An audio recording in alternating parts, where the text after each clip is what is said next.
Hey guys! So today we are going to be working on making the rest of my mods compatible with 1.20, and then after that, if we have some time and energy to add, we are going to be playing some on the IntenZ DayZ server EU edition. Now, I don't necessarily care if I play on the US version of that or whatever, but it's always good to play with a server that has a little bit of a higher population. So, like I said, we're going to be working on our stuff. Hey, Scott Dog! DayZ modding, let's go! Ooh, very nice. Yes, very, very nice. Okay, so I put out a tweet yesterday letting you all of you beautiful people know that I am going to be working on this, and I made sure that I had emojis so you guys could see it. So let me go ahead and show you what I am working on. You guys like my little picture? Took a little while to put together, but I like it. So let's go ahead and get rid of the current game. Okay, so here you can see that DayZ has announced the 1.20 is coming on Valentine's Day. Now, some people might say that this is stupid or whatever else. However, it sticks to how DayZ pushes its updates, and they always push their updates on Tuesdays, usually around the middle of the month sometime. Whether it's the second week, third week, it's usually about that time, but it's always on a Tuesday. I honestly think they could have pushed it back, pushed it a week ahead, but I think they did kind of just want to get it out, get people excited about it, and have overall people enjoying the update. But as such, the update does bring along problems not only for server owners, but also for modders, which I am one of them. Or at least I think I am. So I have already gone through the effort of updating my ammo making that I did yesterday. It required little to no effort to update. There was a couple things I had to fix, but those were just more like override issues and some string duplicates that I had put in, and now it should work perfectly. But I did put in a fun emoji system here, so if you were in my Discord, you can see that ammo making has been green checkmarked. It means that it's totally working with 1.20 as of right now. The construction sign means that I am currently testing and working on it, and then the alarm clock means that, well, it has yet to be worked on. So, what's cool about this is that this system here, as people who actually enjoy my mods, you will see I will update this as I improve, as I fix my mods. Now, if you're here to watch my stream, you won't have to worry about that. I will note though, folks, that experimentals files and patch 1.20 files can change, and there can be other fixes or patches that they do put in between the experimental version and the stable version. That all that means in dummy terms is that I can't predict what they're going to fix between experimental and stable. And if I wake up tomorrow and my mods are broken, even though I said that they should be working, don't worry about it. It just means I have less things to possibly fix. Doesn't mean that's going to be quicker, doesn't mean it's going to be easier to find out what things I need to fix, but it does mean I have less things to worry about fixing. So, I just want to put out a full disclaimer in that regard. In other regards, if you guys haven't watched the DayZ podcast, it just happened recently, so that's pretty cool too. Now, we are going to be going ahead and working on the rest of this. So, we are going to be booting up this is my work folder for this, but what we want to do is we want to go into our experimental server folder. Now, I have set it up, so I have what's called bat files. Now, these bat files are kind of like what you would consider a .exe. When I run these, it actually triggers certain parameters to tell a .exe or some other bootable program to launch with. So let's go ahead and open up my testing.bat I have here. I call it base building. Now, I'm going to zoom in here so you guys can see this a little bit better. I'm going to double check that you guys can see that. Alright, cool. Now, you can see here that I have a bunch of information in here. Echo off, I have this set, and then I have another set, and what does all of this mean? Like, even I have start, well, you can kind of put together, that means start, right? Like the starting of a car or whatever. But then I have the exe here, and then I have server, and then I have config, port, and we're gonna waka break down this real quick. Okay, so, everybody ready? Set, go. 1, echo off just allows the program, the .bat file, not to constantly try to repeat itself, and it removes any possible sound issues.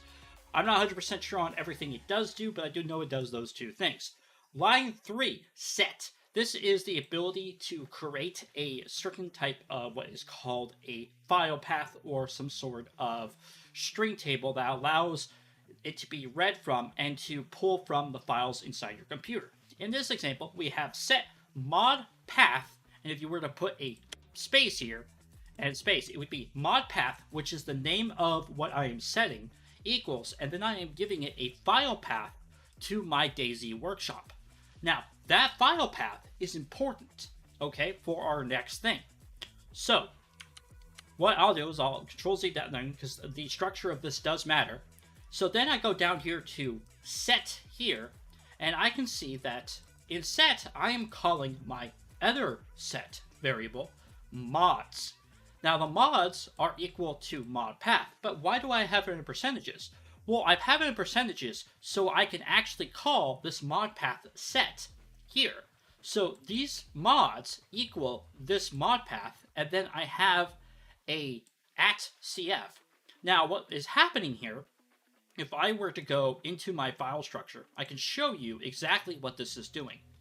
So this is my DayZ server. This is my, whoops, where's my DayZ stuff? Where's my workshop? Okay, so here is my workshop, right? Now, if I go into my workshop and I find CF, I can see that this is my file path. Now, it might be really hard for you folks to see it right here, but you can see that is the file path to exactly this. And then this is my @cf file. So what happens is when I have this mods called later on, it will say that this file path and this folder are being called, right? Now the semicolon goes and. So I am literally saying that this file path and this folder and this file path and this folder is to be called when I call this mods, right? So if I double click it, you can see down here where it says mods, I have -mod equal a percentage mods percentage. And what happens here is when this is called, it calls all of these in here. And then what this does, this calls a file path that checks, hey, this is the file path. Does this folder exist in this file path? Yes, cool. Then it goes back down here, and when my server boots up, it boots up that entire that mod structure entirely. That's kind of the rundown of it. Now I know it sounded very confusing. You could just think of it this way: when my bat file in this configuration boots up, it calls this file path. Then this trigger says this file path exists, which is above. Does this file exist? Cool. Then it goes all the way down to here and it says call mods. That then calls all of the mods file paths and the folders that I have designated in line 3 and 4. That's it. That's all that's happening. So it's a cause and effect. This is the cause, this is the effect. This is the cause, this is the effect. This is the trigger, and these are the causes. Not to be confused with cosplay. This is cause and effect. Alright. Then on line 6, we have start DayZ server underscore x64.exe.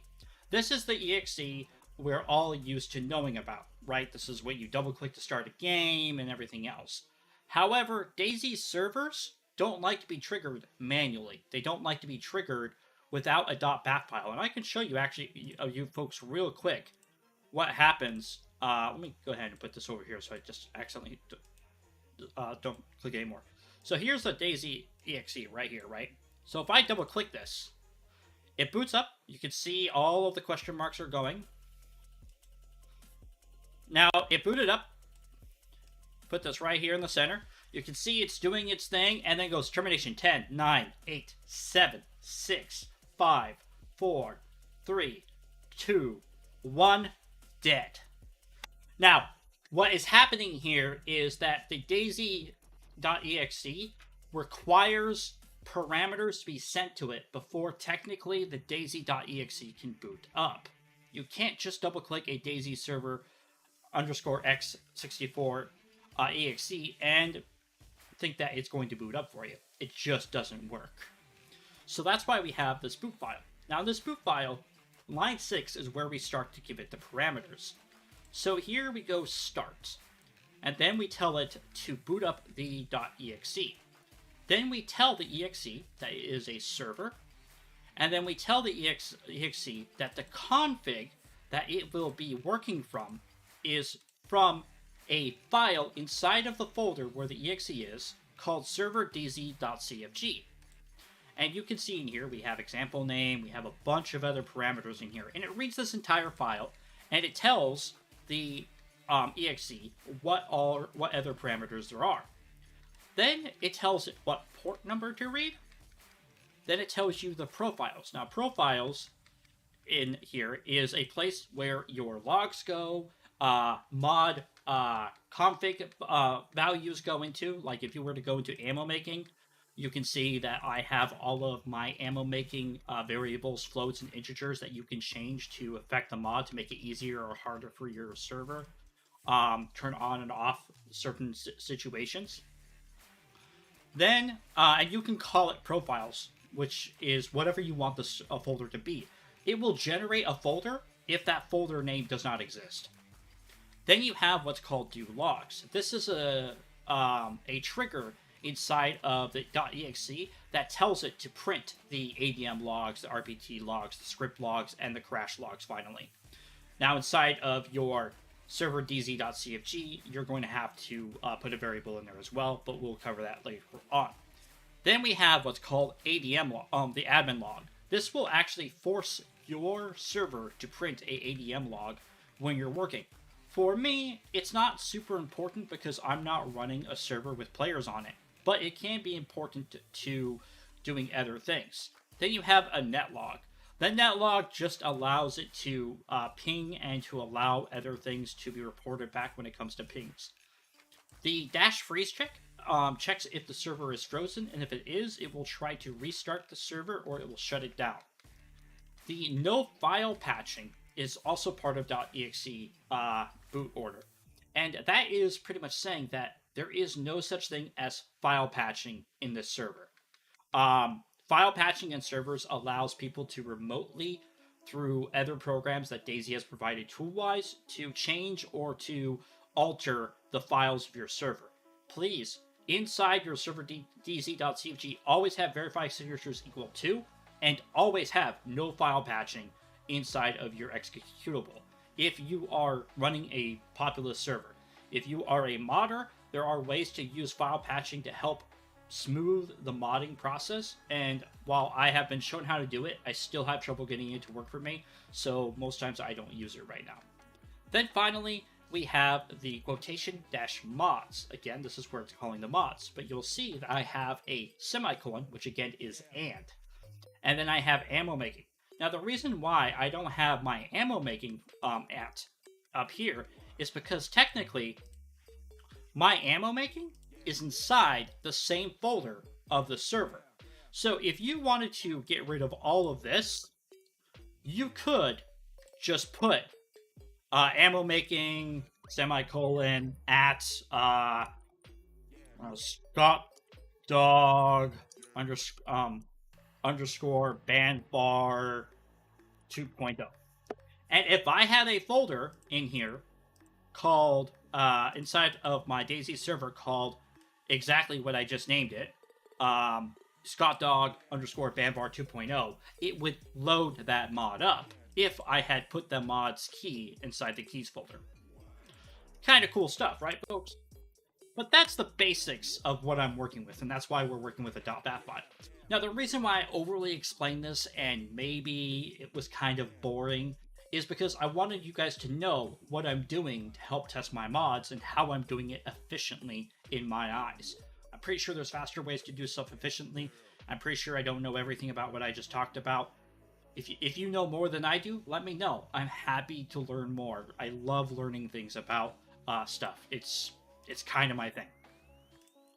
So my blacksmithing mod is the next one up on the list to be tested for doing. And all I have to do is switch out at ammo making to at blacksmithing. That's all I have to do. Nothing complex, nothing super crazy. I just had to do that. So let's go ahead and close down this workshop. And then once I have that done, I have it saved, I just double click my .bat and I let the server boot up. Now we're probably going to get an error, maybe going to crash because I am testing with DayZ Experimental. Usually the reading the server point right here is when we're going to start getting errors.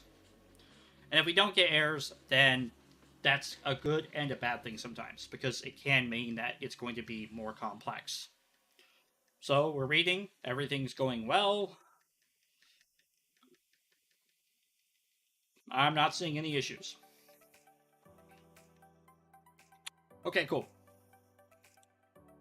So now what I want to do is I'm going to go into my profiles, and we're going to actually grab all of this, and we're going to delete it. The reason why we're deleting these items is because I want to generate clean logs that will help me better further my stuff. Alright, so let's go ahead and go in here. We're going to shut that down. That was part of a D&D campaign, and somebody asked me for an opinion on something, and I gave my opinion. So I typed it up in Notepad++ before submitting it. Quick question, folks, before we go any further. Do you guys like this scene, or should I go to the full screen with me just in the corner when I'm working on this kind of stuff?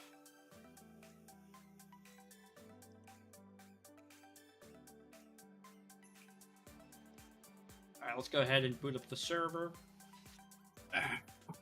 And then we'll let the logs generate and stuff. Now, part of it, we are going to be joining the server and playing on it, but I do want to just make sure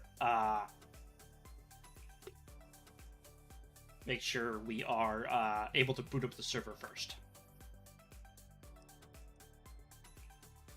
So one of the things I suggest to any server owner who's sitting here wanting to watch me do this stuff, you need to establish a test environment on your own personal PC for your server. I cannot stress enough how important as a ex-server owner that was to me. it made my life a million times easier because I could set up my personal test server exactly the way I had it on my live server, and I could take my live server persistence files and put it inside of my test server, and I could literally test everything for my players before I ever pushed a real update, or before I ever updated my own server. It was amazing. Also, I would say almost every 2 hour backups, and keep the backups for like, as probably I used to keep them for a week, but even if you only can keep them for a day, having a day of having like 2 or 3 days of backups every 2 hours or every hour is life changing for a server owner, by the way. Because, like, you never know when something's going to go wrong, a crash is going to corrupt your player files, all that stuff. Players, I guarantee you, would rather lose a couple hours of progress than have to start from scratch again. My 2 tips. Johnny Bravo. 1,000% agreed with that. Learned that from back in the Armor 2 days. Nice. Looks like my chat box is a little bit wonky there. Let's go ahead and see if we can fix it.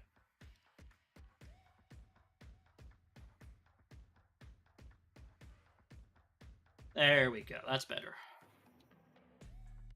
That's better. All right. So we have the server up and running. Now what we're going to do here is we're going to go to our script log first. Now it's going to be big, but the DayZ devs, in their amazing wisdom, have helped us a little bit more than before. So you're going to see there's a lot of CF stuff in here, right? We're going to ignore all of the CF stuff. I can't fix CF. I just can't. So here is what we're looking at right here. You see how if I double click on here, we have dump graph. So what I can do is I can do, I think it's Control F, and then I can go bookmark and mark all of those lines, right? And then we can go here and do that and mark all those lines. Now, I like to use Notepad++. Many people use Visual Studio.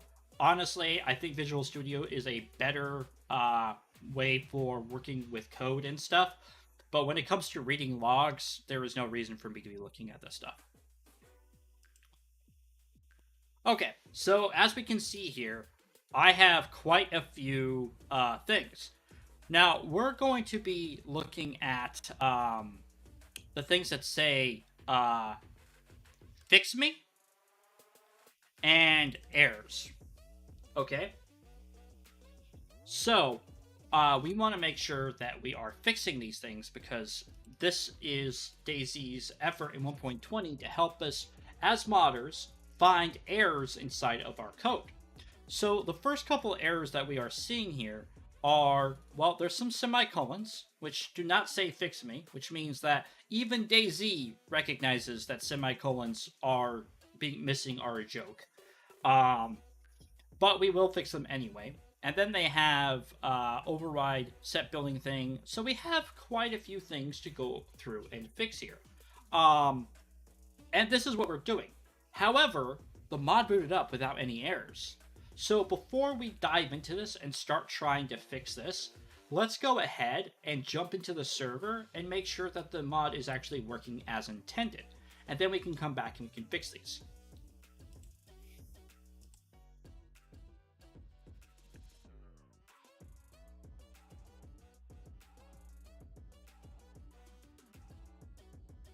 So the experimental launcher does not like to pull from the workshop folder. So you have to kind of do things. What I like to do is I like to push local mod, and then I will literally just grab that on there and click select.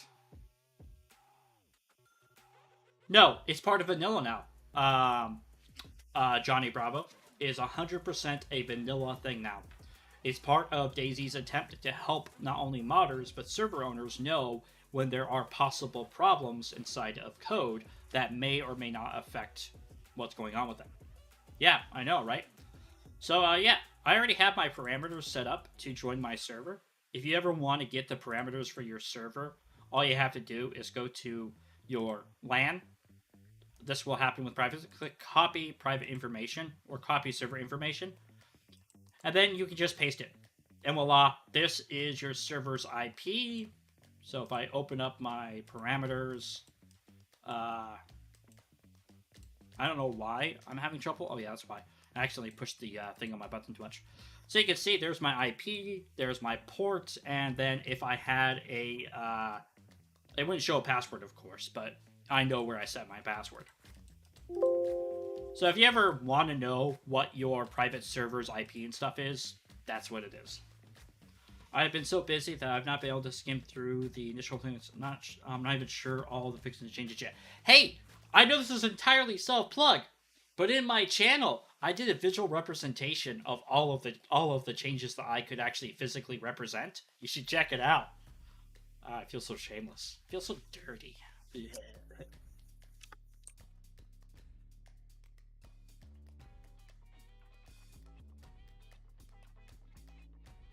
guys ever do that? You promote your server or whatever else. You just feel dirty after. You feel like you just misled people because you don't think your servers are good or not good.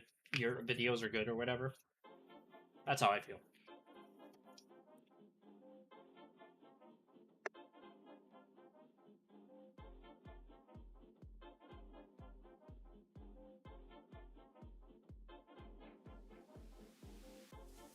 So again, all we want to do is check to make sure the changes inside of it are working properly.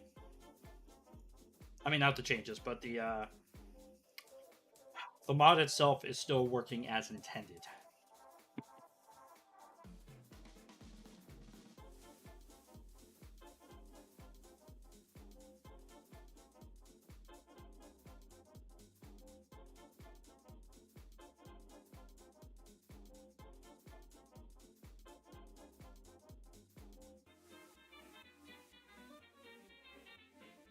So I want to do here, I actually want to Streamlabs, okay. So I think the Streamlabs is hiding the thing a little bit too quick for us, which is problematic.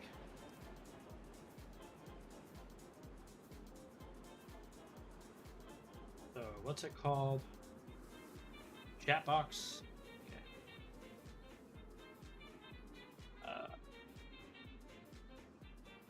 Box. But just type chat. Yeah, there you go. Chat box widget settings. All right, let's see. Hide message after 68 seconds. Chat delay is 0. Okay. I'll type in, you know, I could technically just disable the hide message thing for right now. Yeah, let's just do that for right now, and then we'll worry about that later. So let's go ahead and do a test. Oh, yeah.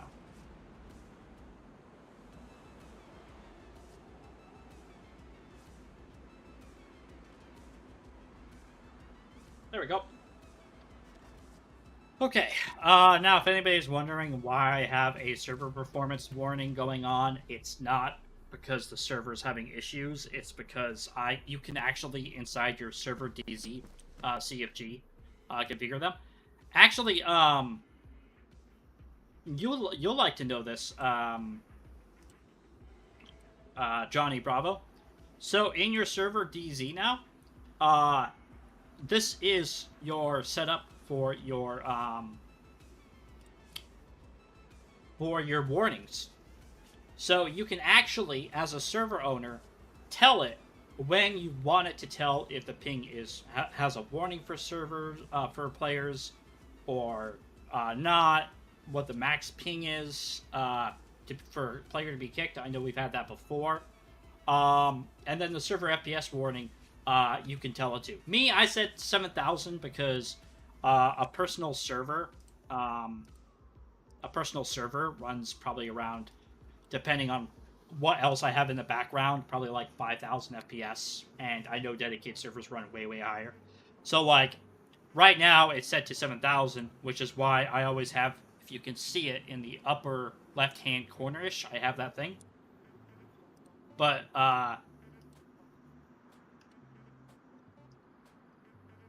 where is it? Yeah, these are all the other warnings that you can see. So, it should be technically red, but it's not because I only have the one here. But yeah. Yeah, I was actually worried that they were going to hard code the warnings in, and that was going to be problematic for people because it kind of would be. I could see if they had it hard coded, a bunch of players being all like, "Oh my god, your server sucks. That's why I have so much goddamn lag," when it's really just their ping. Um, and I do apologize if that high voice tone of mine like hurt your ears. It hurt my ears.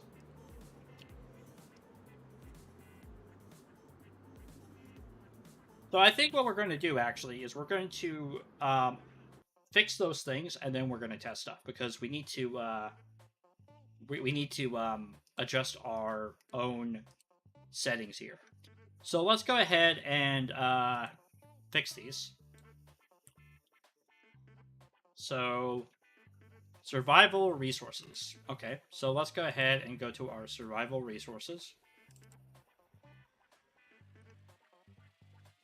It's the ore boulders. Okay. So this is kind of why I like working with Notepad++, because I can do stuff like this. So 369, all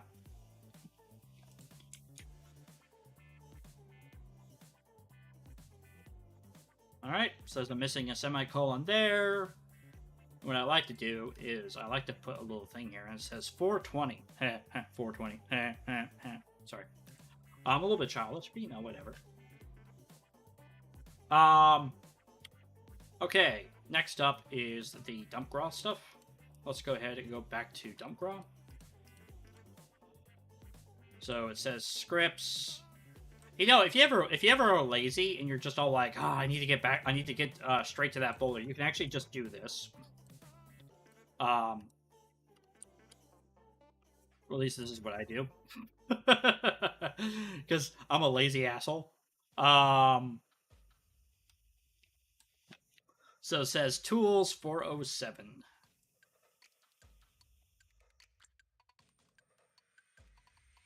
And you can just drag it over. You can just right click it and move to the other view.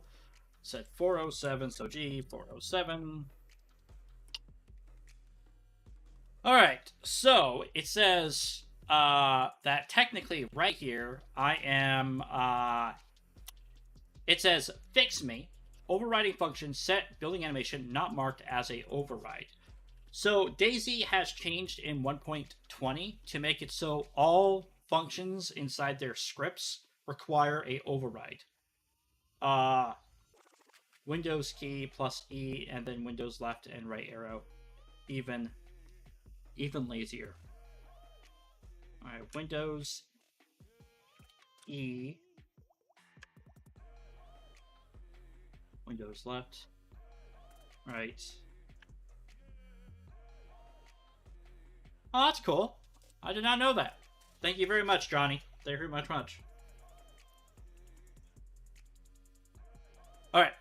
So what happened is DayZ is now telling you that you have to use the override on all of its functions, and it will tell you whether or not the override is needed, hence the fix me. So what we're going to do here is we're going to do override, space, save, and voila, that's done. Now, 304, we need to do the same thing up there, but it says set building animation is, oops, sorry, replace edible with new. Not marked as override. So 304. So we're going to have to do this for all of these, okay?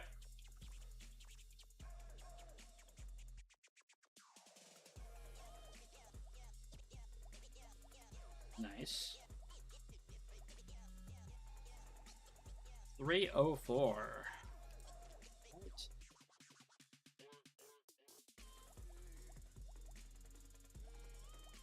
The funny thing is I don't know why I have to mark that as an override, because I don't believe the thing actually uses that. But I have been wrong before. Actually, I'm wrong a lot. Like a lot. So don't take me saying that I'm not wrong as anything. If you ever go through this stuff, you will notice that I put a lot of coding into this goddamn mod. Like a lot. Okay, the next one up is the forge.c. That one's super easy to find. I don't really need to work too hard to find that one. Start heating. Okay. That attitude is how you become right a lot. I don't know, buddy. I don't know. I worry about myself sometimes. I'm afraid one day I'm going to become too powerful for my own good. And kind of what we're doing, folks, is we're really not fixing any. We're really not changing a whole lot. We're just fixing inconsistencies in our code, which is okay. I have no problem fixing amazing inconsistencies in our code. So I think we already did the thing, but let's go ahead and do Crucibles next. I mean, I wish I could say I was right a lot. Maybe my wife would give me less crap. Even I laughed at that one. Alright, ND Crucible Base. What is this? 236. Boom. Sometimes I think I know stuff, and other times I'm all like, what the fuck is a void? Oh my gosh. Oh my gosh. That is so true. That is so true. But you know what, folks? I like you guys enough. I will share with you my most secret weapon of all. The thing that my friend Damon Ford shared with me so long ago. And you know what? I keep it stashed. I keep it stashed. Because you know what? I actually watch it every now and then. And I love this stuff. I really do. And I'm going to share with you guys because I like you guys. So this is a video, and this video is called C#, the full course for beginners. Now, what is cool about this is that the reason why I like this is that it goes through what a majority of the things that we use in DayZ, and not only explains it, but tells you how to use it. It tells you how to use the bulls, it does other things, and it has timestamps for every single one. So if you need to refresh yourself on something, oh man, you know what? I really wanted to make this thing, but I don't know how to use the bulls and floats and integers together. I'm gonna go and look at this. And I can just instantly go, I want to refresh how to use a bull and a float together to make this cool thing. And like I said, it has examples in it, and the examples aren't boring. The examples are like how to use a Mad Lib, how to have all that. It's a good video. I wouldn't say that it's like mind-blowing once you've watched it once or twice, but like it definitely helps get you into the comfortability with the terms and terminology. But yeah, that's my suggestion, is look at that.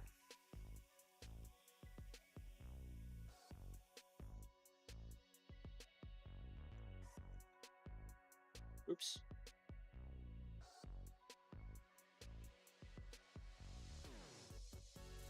All right, so 236, 243, guessing 261. Yeah, these.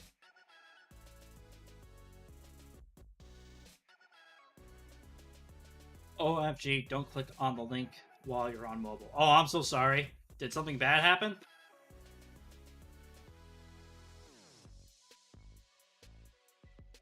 I actually sent you to the Dumpgraw, the DayZ Modders calendar collection that I'm making. I'll have to find out how to check out later. It worked for me. No, it kicked me from the stream. Oh, okay, that makes sense. That makes sense.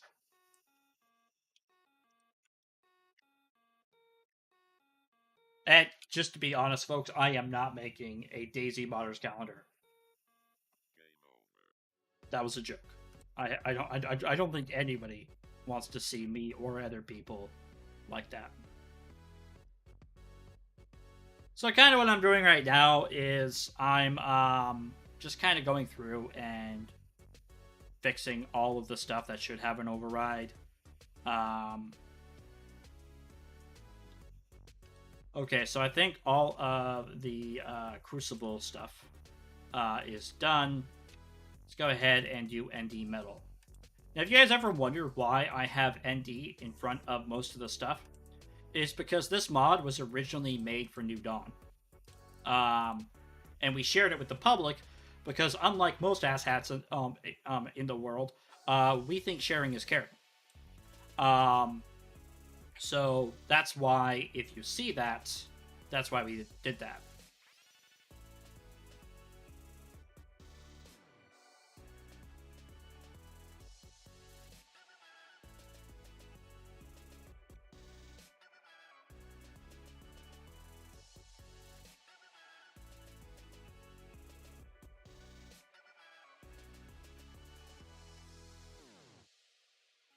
Okay, I think we're getting places, folks. I think we're getting places. I know this may seem boring, but it's important for us to do this. So what's this? This was the Action Destroy Smelter. Now the structure of my scripts, I need to reorganize it.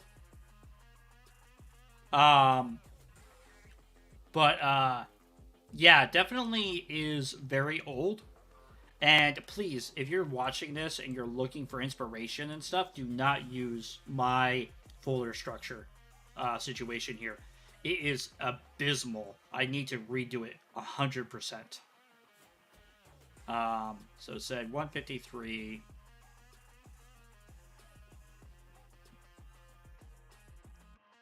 Oh, I'm surprised.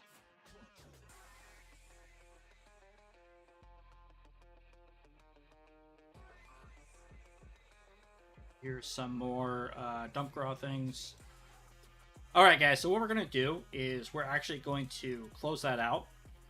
We're going to shut down the server, and then I'm going to actually boot up my DayZ tools. And we're going to go add-on builder, and then here, and we first want to pack our survival resources. And what I like to do is I like to just do this and just throw that in there because why not? And then we gotta change our key up to the blacksmithing key, and then we're gonna go pack, and then we're gonna pack the other one. If anybody wants to make fun of me for not using Micro's tools, go ahead. I don't like using them. I think they're a frustrating situation that almost never helps me. But people swear by them. People love them to death. So I'm not telling you not to use them. It's just I like to use add-on builder because I think it's good. I'm okay with it. Don't make fun of me. It's all like, oh my god, I can't believe this guy. He uses add-on builder and not Micro's tools. I'm not gonna watch him anymore. I'm done.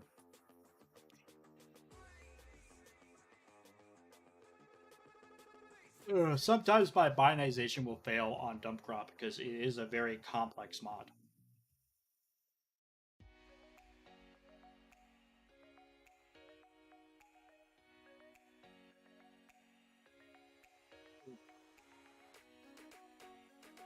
All right, there we go. Okay, now what we're doing now, guys, is it's called the filtering of problems, or I call it the filtering of problems.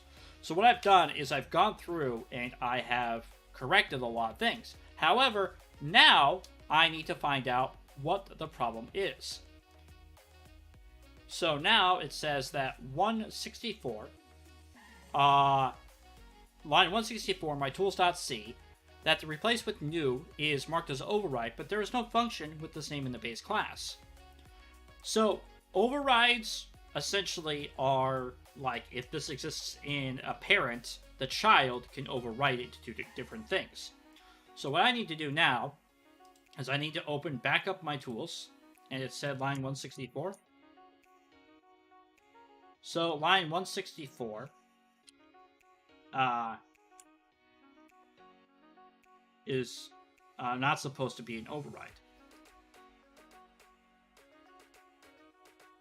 And we can actually move this over here, and if we go to our DayZ server thing, and we throw this one in here, I bet we could look for Control F, tools.c,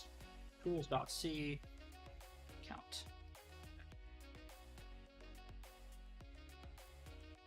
So here we go. Look at this. This says there's, this is telling me all the places that I accidentally put a override in that didn't need an override. So 164 and 304.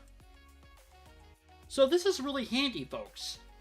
Without this new print statement, I probably wouldn't have been able to as quickly find these problems. Right? So 215.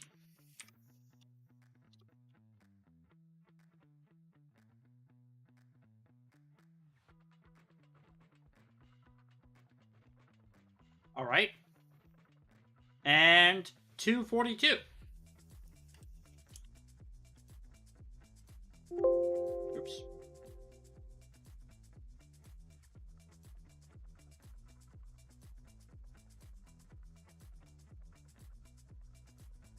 So I think that's all the things fixed.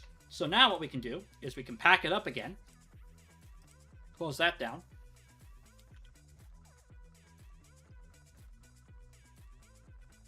And then we can try it. That is awesome. Hopefully this improves many mods. Hopefully it does. Now, I did have some errors in there that said that I had invalid parameters when it came to my config that I give to server. Which is cool because that means that there's a possibility that some of the problems have been reported to me by server owners could be pointed out in this new system, which is very, very nice. Let's go in here. We're going to clean this out, and we're going to try a pack again. That's what I meant by some the packing of this mod sometimes has issues. So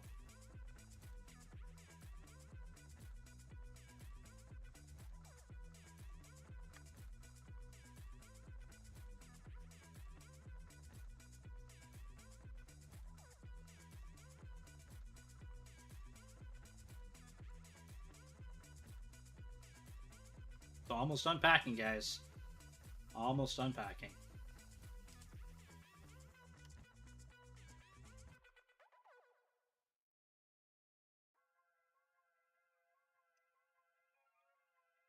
All right. Now we can boot up our server and we can find out what's wrong. Obviously, I was a little bit overzealous, and we're going to get more of these things going on. 269. Okay.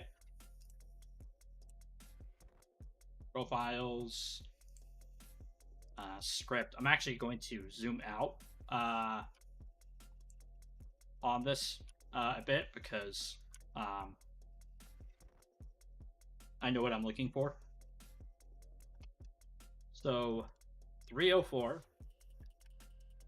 So we're just going to actually mark all of these and fix it. All right, so Control, Control G, 304.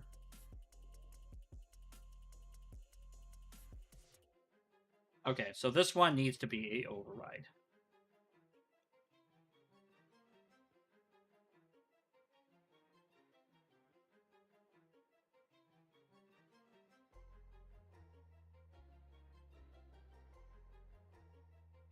Does it? Yeah, it does. All right, and then it looks like 242.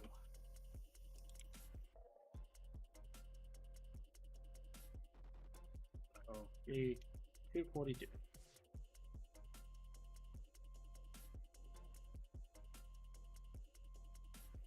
Okay. Then it says tools 269. Okay. 269. Always do that. 269.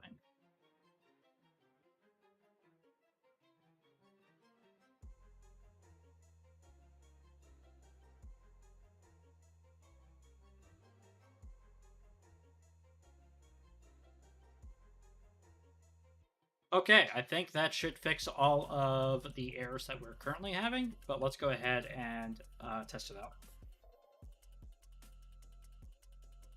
The pack. Hopefully we're packing into the right folder. Yes.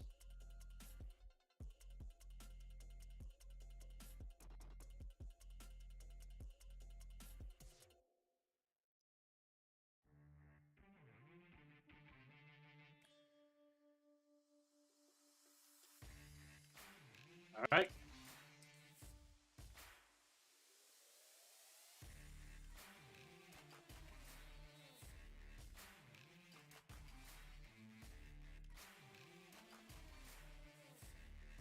Come on. What'd you say to me? Ted, you are a dumb modder. You should stop modding. See? They told me to, guys. I'm just going to become a pure content creator now until the AI tells me to be something else than a content creator. Just... I'm done. Anybody want my mods? Just joking. Three of four of my mods are all open source, and most of the mods that I've helped contribute to are open source.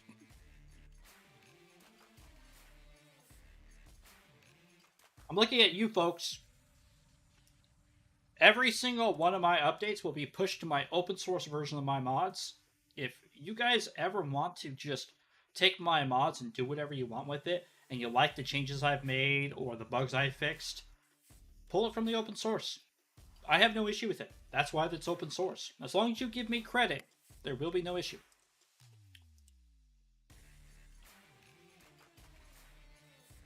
I had way too many people asking me if they could repack my mods for so long, and I had to... I think up until... And I still am doing DMCAs for my building fortifications, but with building fortifications excluded, I had filed well over, like, 70 DMCAs in the past couple years. Now, that may not sound like a lot to people, but server owners and stuff probably know well. That's actually quite a lot of DMCAs. And that's not counting the people who I privately messaged asking them, please take my mod out of your repack. You're not allowed to repack. I would say if I included the people who have been polite and said, yes, I will take your mod out of the repack, I did not realize I couldn't repack, it probably would be close to 200. So, I just did open sourcing, not only because I was tired of DMCAing people all the time, but also because I felt like maybe the reason why people weren't using my core ammo making and my core my core forging mods as like part of other mods was because they were being forced to use my mod as a dependency on the Steam Workshop, which meant people had to load 2 mods to use the mod that they created.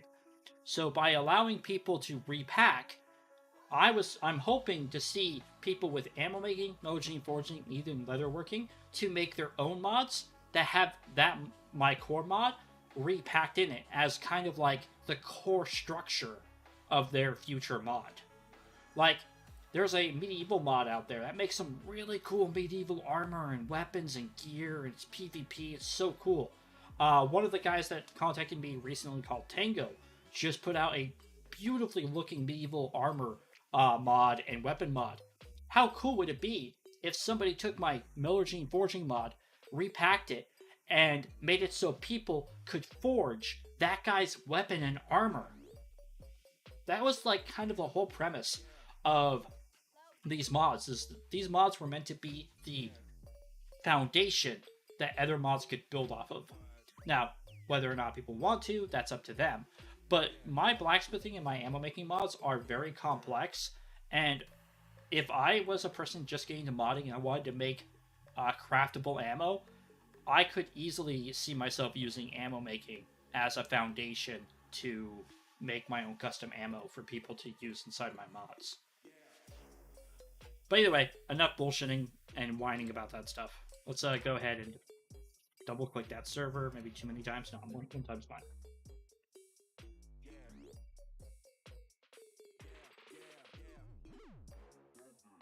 Also, don't forget, folks, if you like modders, my modders nomination contest is coming up at the beginning of next month, March 1st.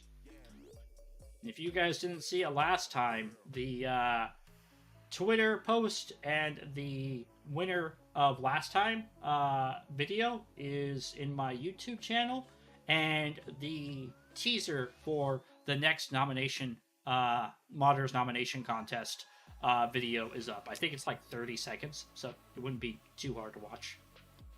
Alright, cool. It booted all the way up. I fixed the errors, that kind of stuff. What exactly causes mods to need to be updated, especially when things reflecting certain mods aren't even touched? What exactly causes mods to need to be updated,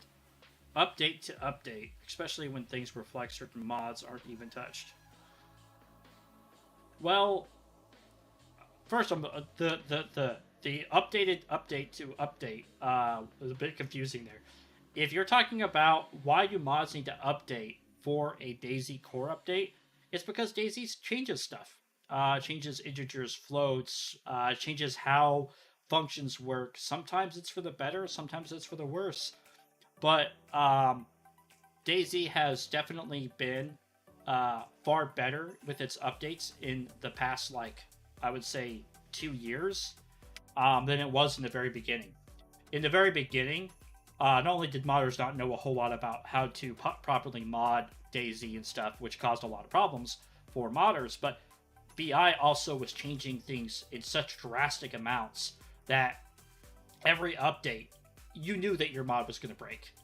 The question was, how much was it going to break?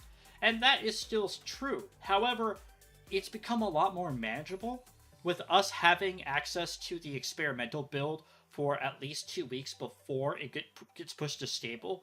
Like I said at the very beginning of the stream, I can make my mods work with experimental. However, sometimes experimental to stable, they push some extra fixes and some other stuff. Now, that doesn't change how long the mod may be down for, but it does mean I have less things to fix.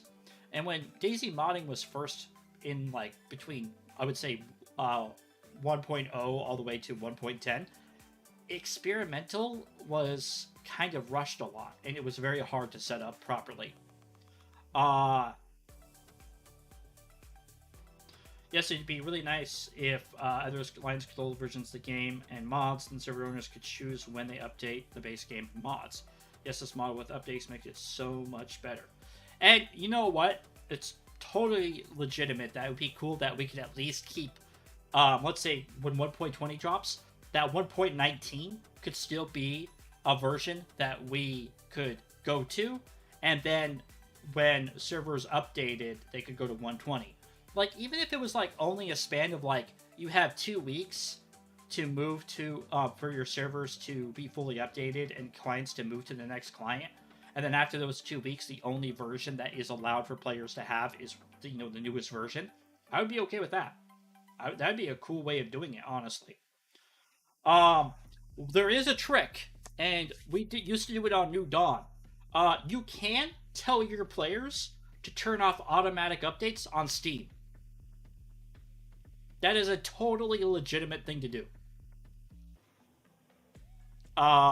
Because the DayZ files are controlled through the Steam updates, and if your players don't update, they can join your server.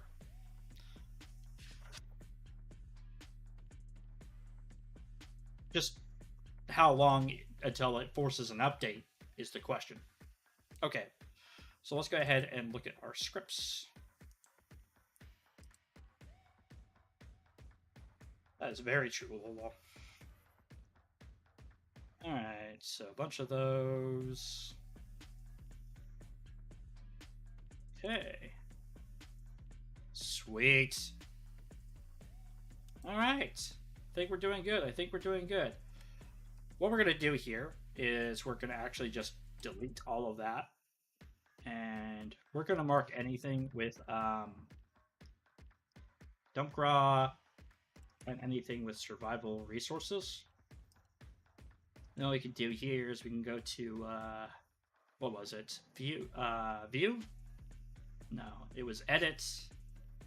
No, it was search bookmarked. You can go remove unmarked lines. Boom. Makes it a little bit more efficient for us, guys. All right, so and then we can just do this.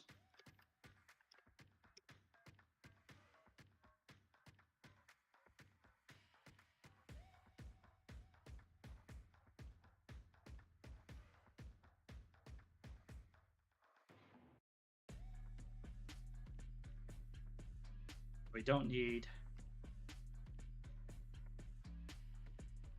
you. All right, cool. Here are all of our errors. That is awesome. That is awesome.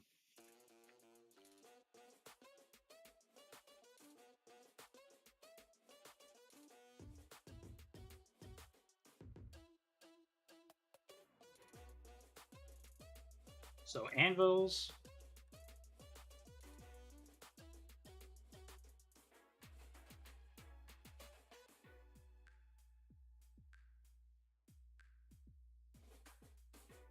That's how quickly I can do that. Boom! Boom! All right, 400. This one says that the simple selection is not marked as a override. Honestly, I need to go through all of this code and I need to rewrite it. When I wrote most of this code, I had no clue what I was doing half the time. I was just working off vanilla examples and stuff, and now that I know what a lot more, not all of it, but a lot more, I believe I can do way better. I can compress this, I can make it better. It's like my scripts. With my ammo making, I had over 88 scripts. And I made a smart recipe about a year ago that reduced it from 88 scripts down to 17. I call them smart recipes. Fucking love to use them. In my opinion, they're amazing. I would love to actually make a video about how to make smart scripts for people. Smart recipes for people.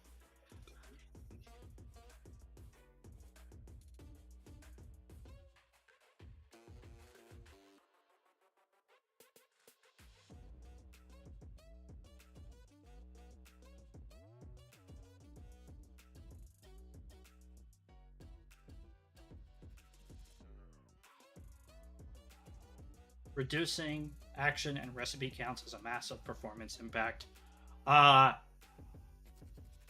To the better or for the worse?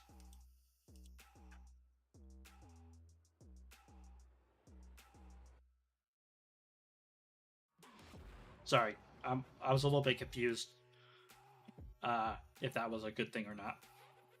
For the better, game is constantly checking for all to figure out. Yeah, okay, cool. Yeah, I was going to refute you if you said it was for the worst. Me, you were going to have a little conversation. But you're folks, if you don't know who Zyzen is one of the main modders, and I believe now one of the main runners and operators of DayZ Down Under, if I remember right. really, really awesome guy. Very, very friendly. A very nice person. I like him. I'm not saying you have to like him, but I like him.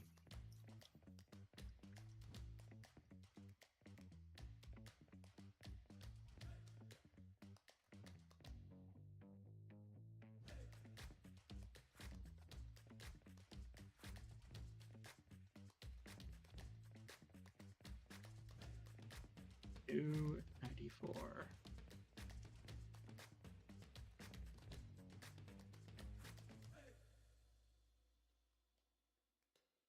All right, so let's just go ahead and check this out. So 22 is done.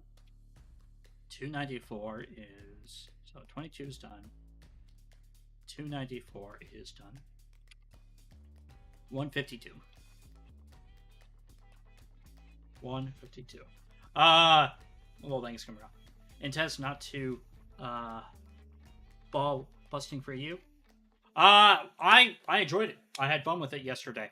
I don't mind hard servers. I don't. I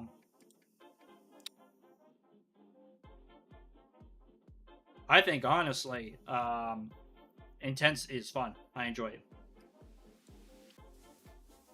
117.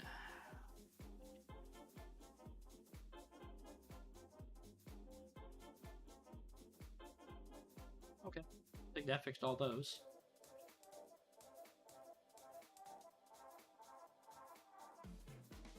I mean, I think I need to put this on every single one of the bowlers that extends from bowler is bowler. Yeah. Okay, so now we need to do the get light entity, which is not hard to get.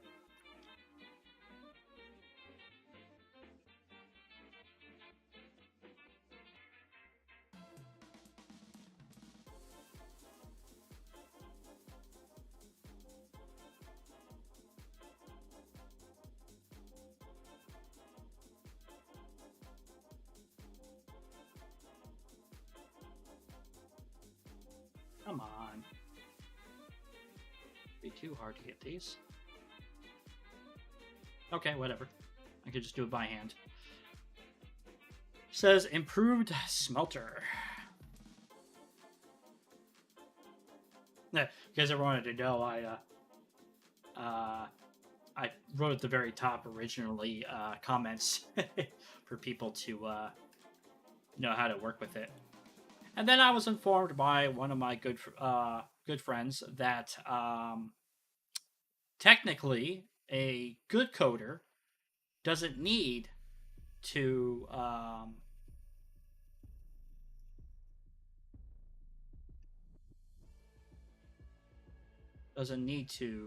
write comments if the code is good enough. All right, so this is a interesting situation here, right? It tells me the overriding function, get light function, but not marked as an override. So, what I think is happening here is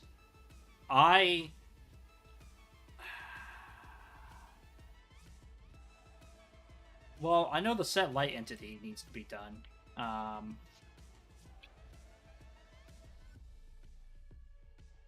Okay, so the light entity does...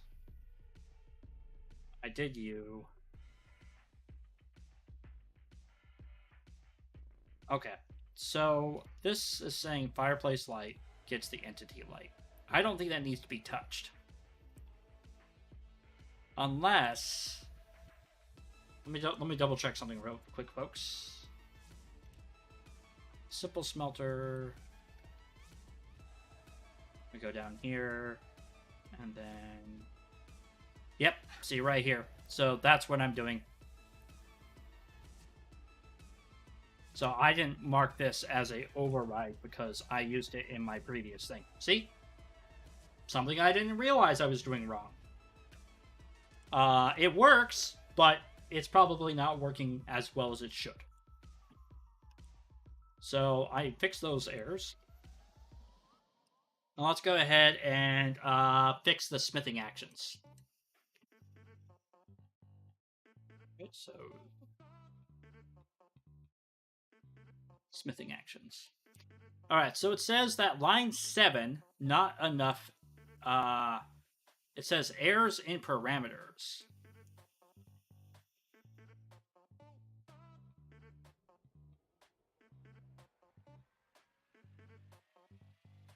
All right, let's go ahead and look at our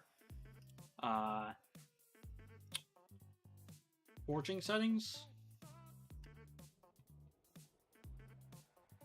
So we're looking at the get smith ingot damage. Smith ingot damage equal 8.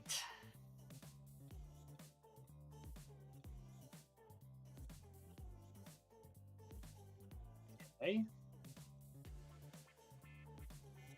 So smith ingot damage, get forging settings. Get forging settings, okay.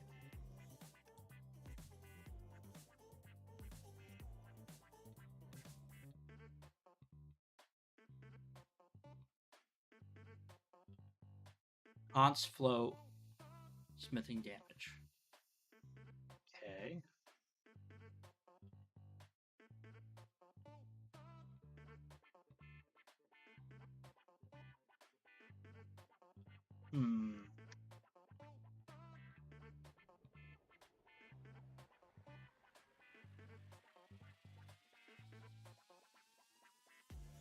Okay. I'm not sure why this is doing that. Let's go ahead and put this as 8. We're going to then pack this, and we're going to see if we get the same error, and it will tell us whether or not we are getting, if it's a issue on my coding part, or if it's just not liking me doing that situation.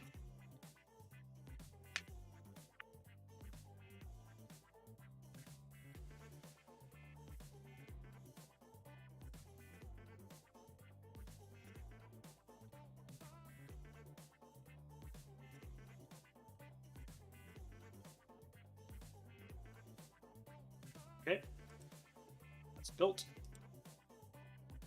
Profiles. Delete all of these. Okay. Base building.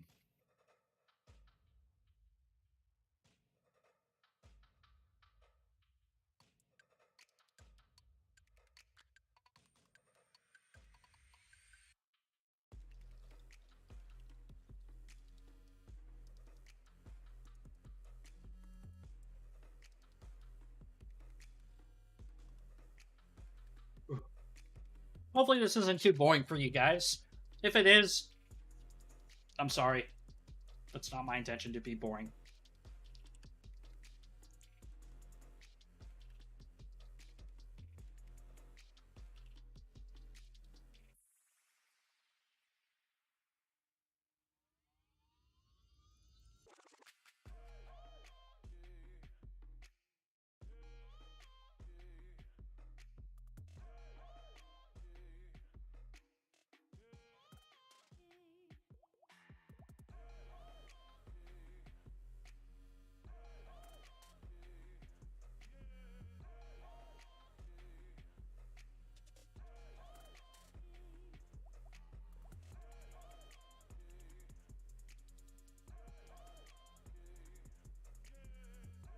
Smithing actions. Error. Fix me in parameters.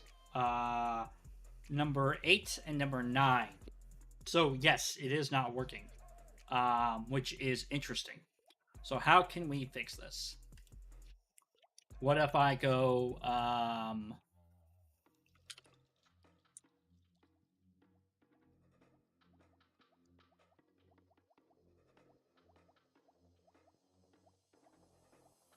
I don't know how to fix this.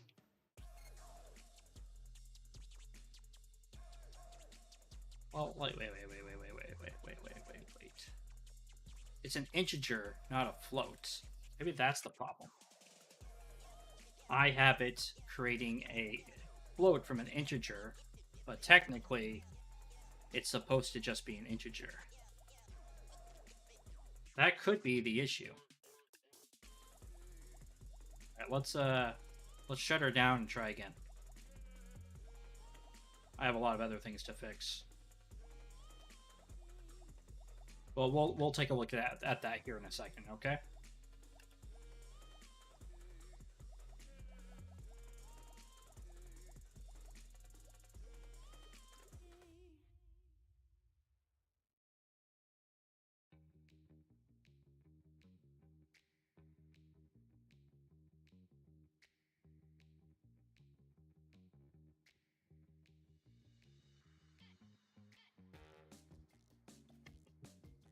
So everybody been having a wonderful day?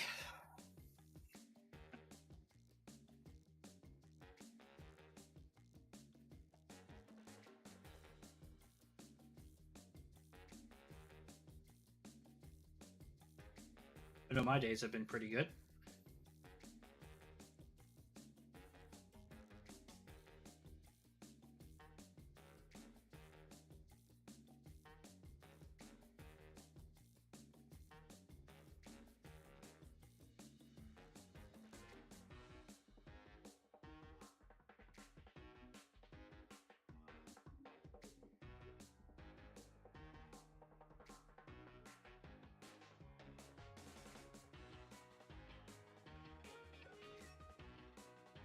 Yeah, mate. Having a nice chill day modding. Nice. Nice. We're going to shut that down. We're going to look at our new script.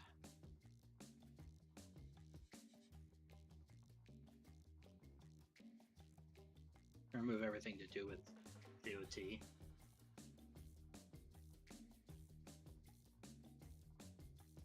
So it says to fix it again.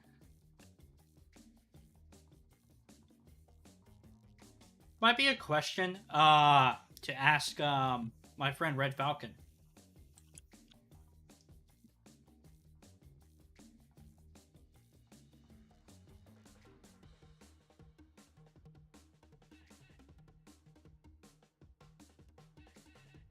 Do any of you guys know what's happening here?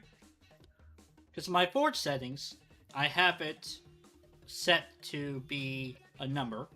Then here, I have it getting the settings and saying it's equal to this.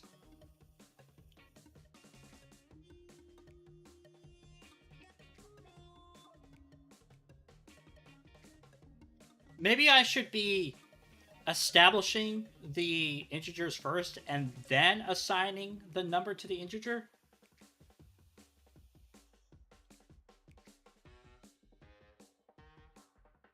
Maybe that's my issue. What I mean by that, folks, is what if what I'm doing is stupid and I should be going like this.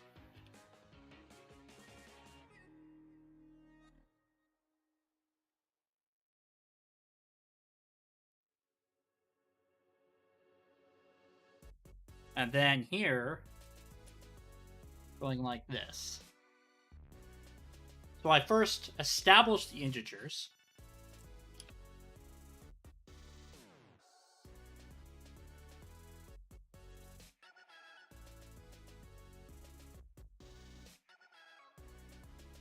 Then I set the integer to the new number.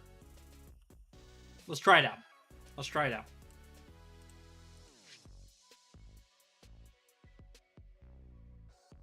No, I know I shouldn't, but I'm a little bit stumped why.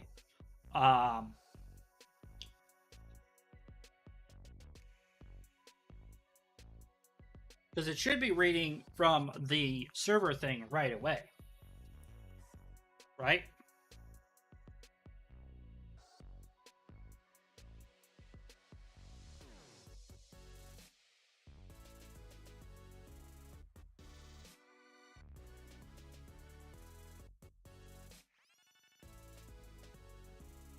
Well, it returns this, my config. So any of these, I'm returning. So it gets the config, and then inside the config, it fetches the integer that I wish it to return.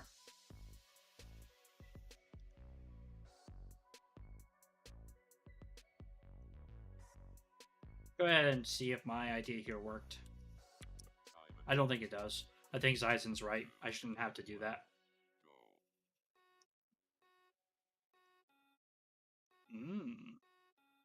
Unexpected statement. Ingot.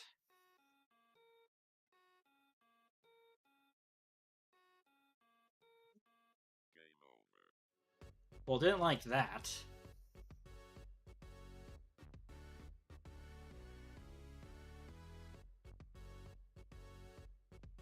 What if I do this?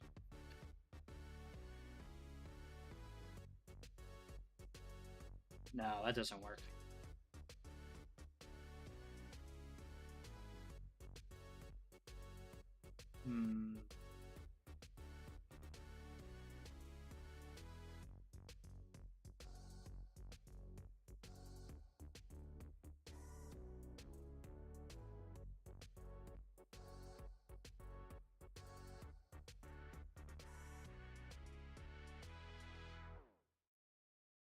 What am I doing wrong? We're doing function calls in the class directly. Yeah.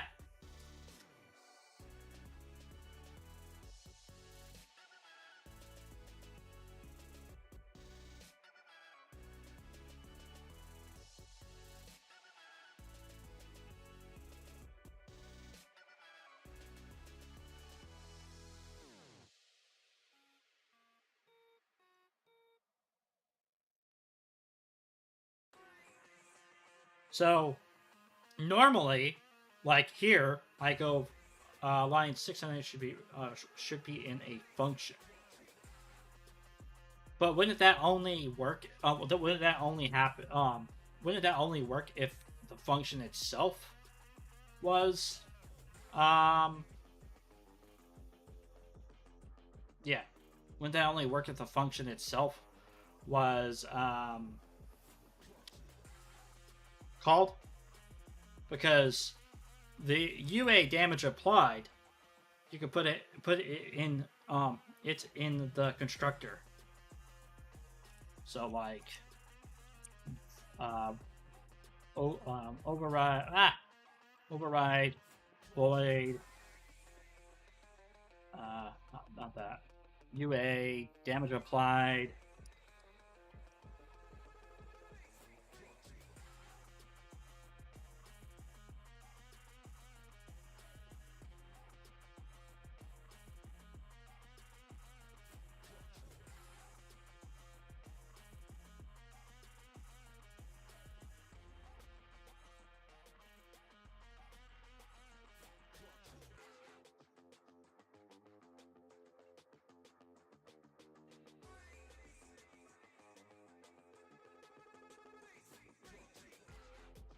like that.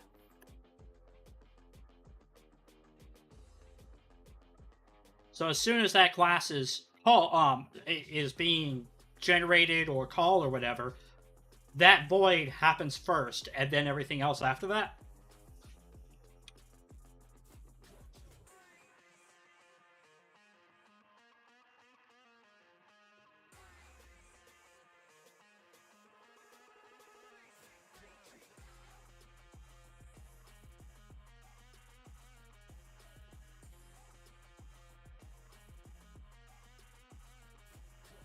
You don't need to override the constructor, but yep, that should work. And the variables can be declared in the class itself too. In the class itself too.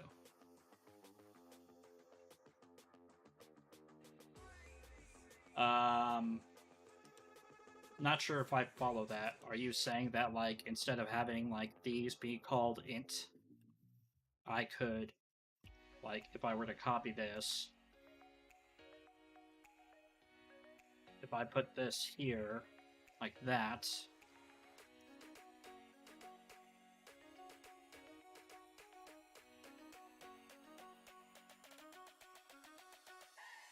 And then here go like that. Is that what you're saying?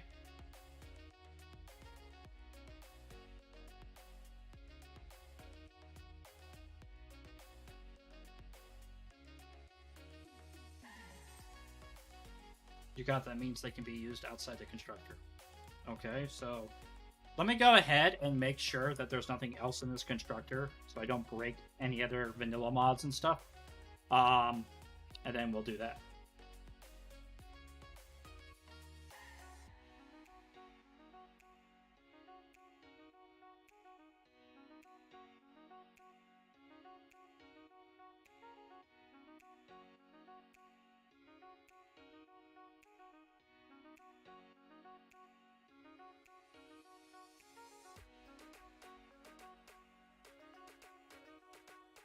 I have an idea. Honestly, again, this is, folks, a case of me not knowing how the stuff works. We're going to call this MF_applied. And we're going to do this.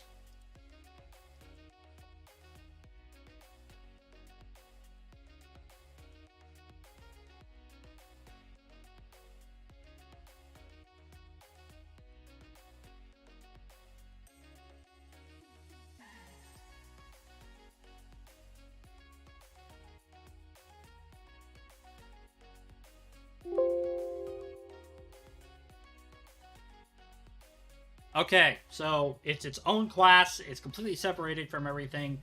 It should not mess with anybody else's stuff. I think we're good to pack it, smack it, and test it. Thank you for the help, Zyzen. Let's not celebrate until I know I get it good, but if I did, point to you. Point to you.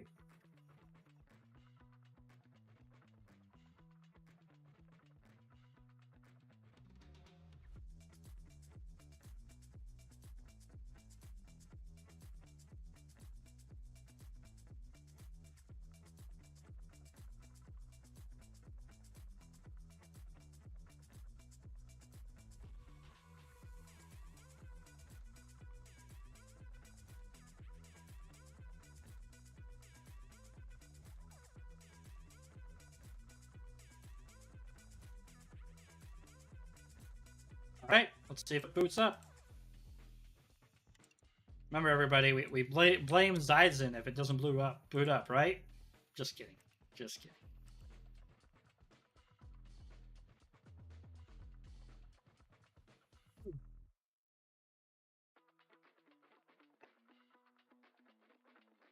Suddenly it starts printing, you have failed a million times. My computer starts to overheat, starts to melt. Everyone starts going crazy. I'm just kidding. Looks like I booted up with no issues.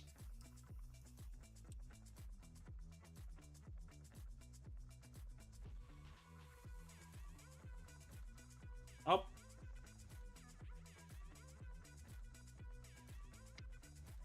But, yet again, here it is again. It says, error in parameters.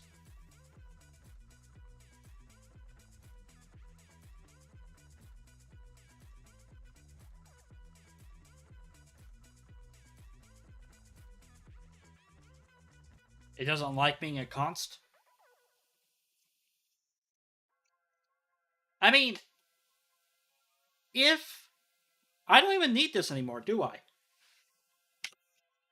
Like, honestly, if I am doing this, then these are being properly set. And if those are being properly set to the new damage, then I don't need to worry about having a secondary integer there, do I? Because I technically could go to Smith Heavy. So I could copy this, and I could technically go to Smith Heavy, and then put ingot damage instead of Smith Heavy, and it would be just as good, if not better. Because those integers exist outside that constructor, and the constructor is setting the damage from the config, so I don't need those constant ints anymore, right, Zyzen? They're repetitive. They're not needed. right?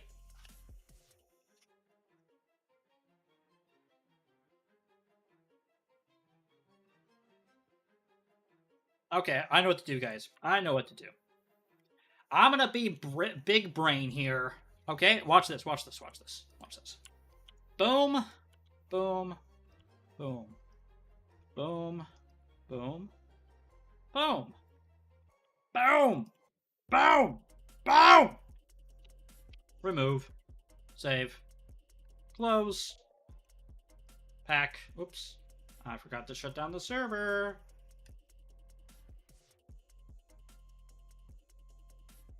Pack.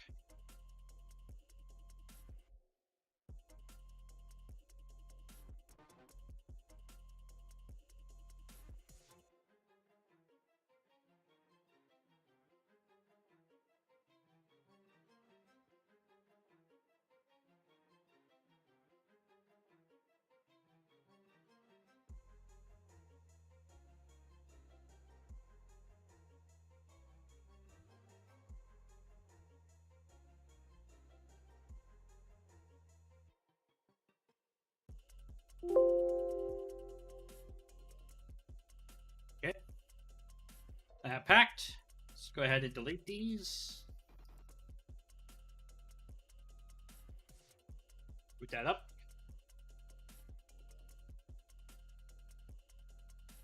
Variable smithing is not static. Oh. That's interesting. So that's why I have the constant.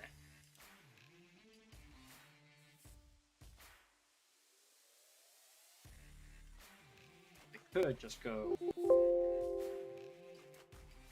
I'll just go const. Like this here, right?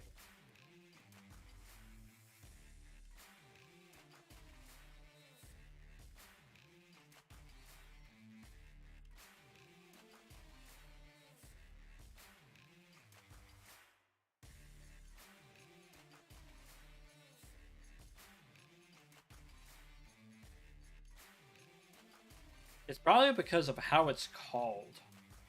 I'm not sure. Well, let's try that real quick.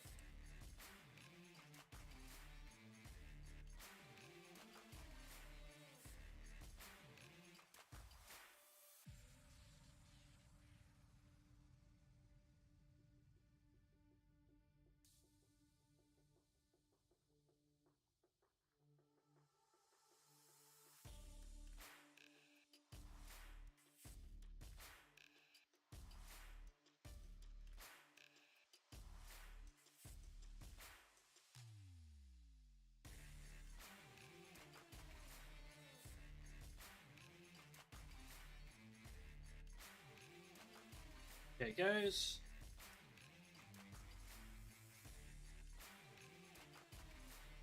Yeah, if you call it statically without calling a new UE applied, then you can't use the constructor like that. You would need to make the static function. So you can call your get force function, which I hope is also static. So, okay. Let me see if I read this right. Yeah, if you call it statically without calling a new UA damage applied, then you can use the constructor like that. You would need to make a static function. You can call your get force settings function, which I hope also is static. Alright, so if what he just said makes sense to me, what I need to do, if I wish to do this, is I would need to go a const here, a const here, and then const here. So it's constant my config, const in the integer creation, and it's const in the get thing call. So here const is where it should work. Let's try it.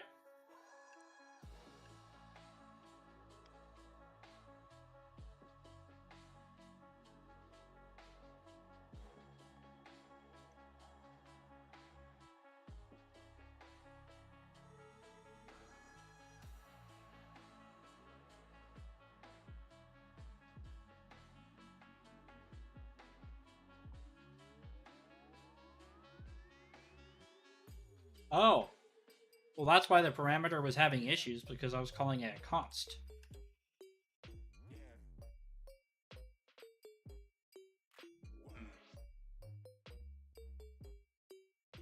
You said static? Is it static changeable?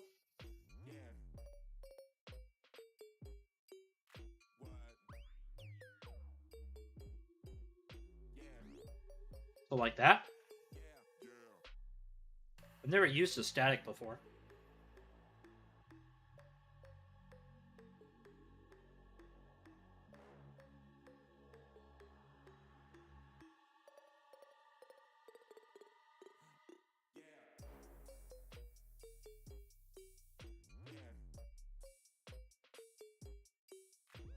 Oh, okay.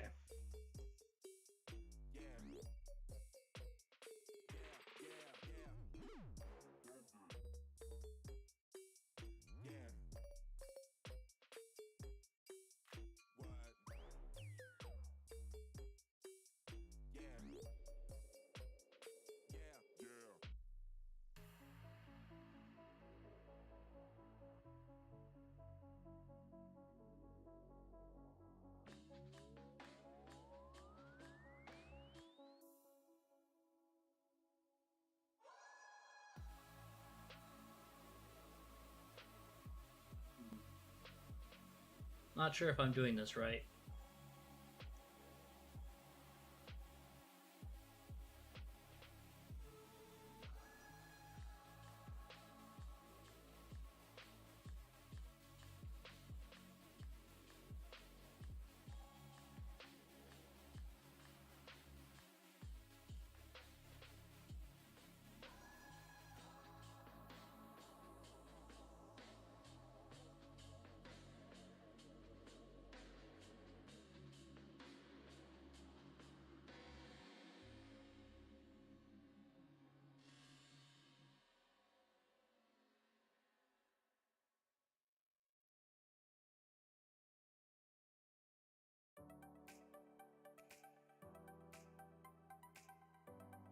Right, let's try it now.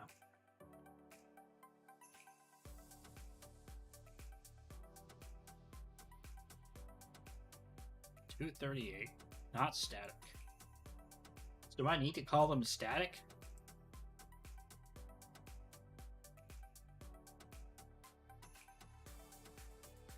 Okay. I've never had to call anything static before, but it doesn't mean that I shouldn't be.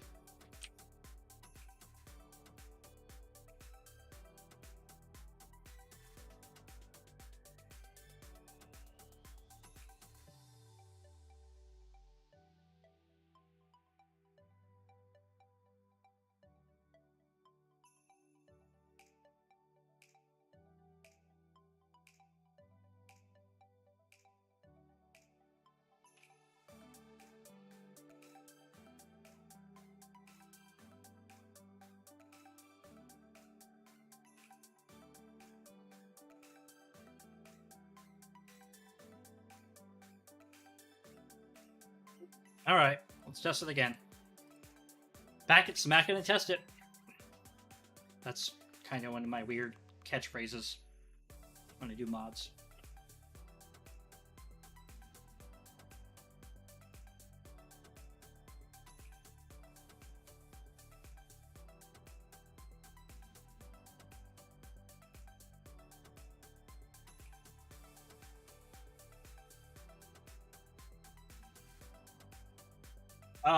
That means you can call class name.function or class name.variable name directly. You don't need to go class name x equal class name, which is creating a new instance of the class.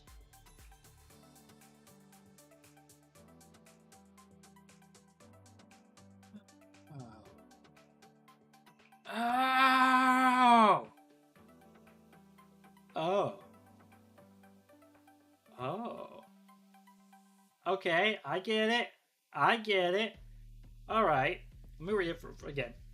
That means you can call class name dot function name or class name dot variable name directly. You don't need to go class name x equal class equal new class name, which is creating an instance of the new class. Okay. Okay. That makes a lot of sense.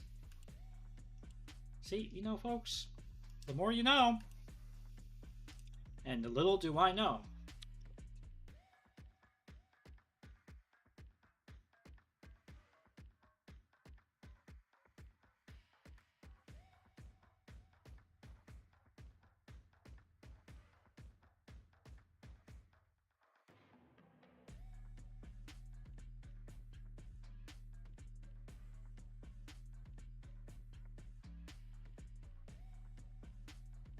This 238.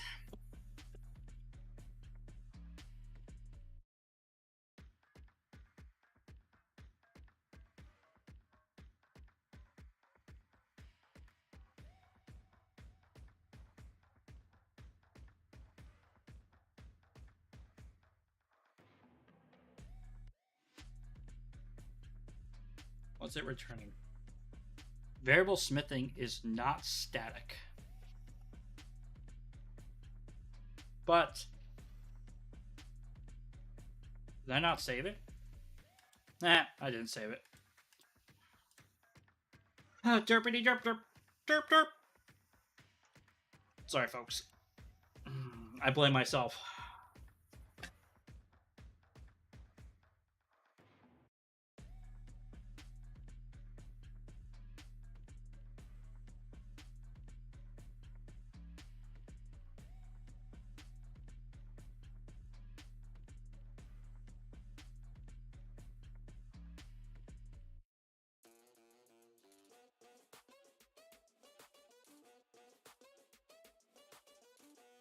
Have you seen the static class name skip persistence thing people often do in DayZ modding? You could add that to your settings class so you get a static ref to the settings. I have not, and I don't know 100% what you mean.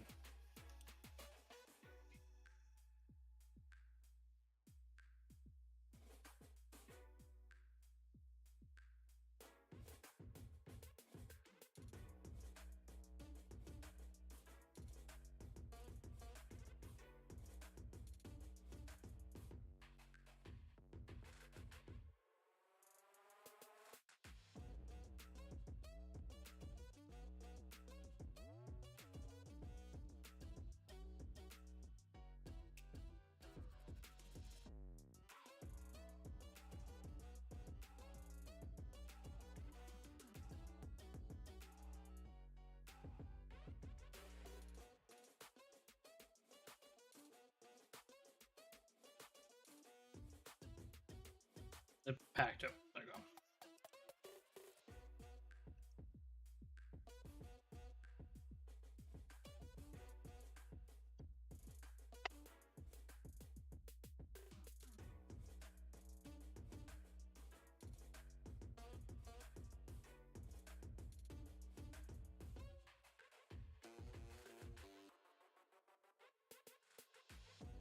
Okay, boot it up.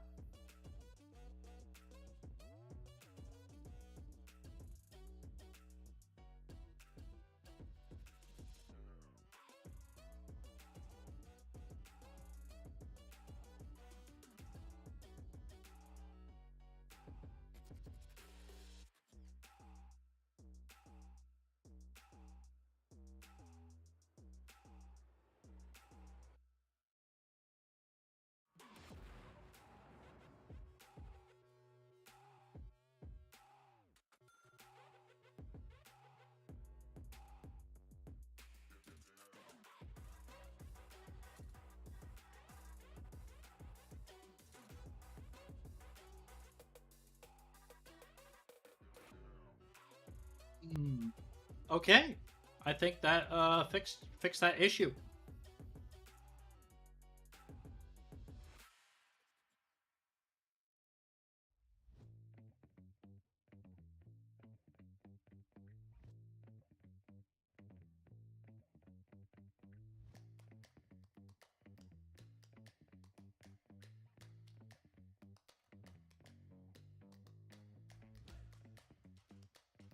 Thank you very much for the help, Zyzen. I appreciate it.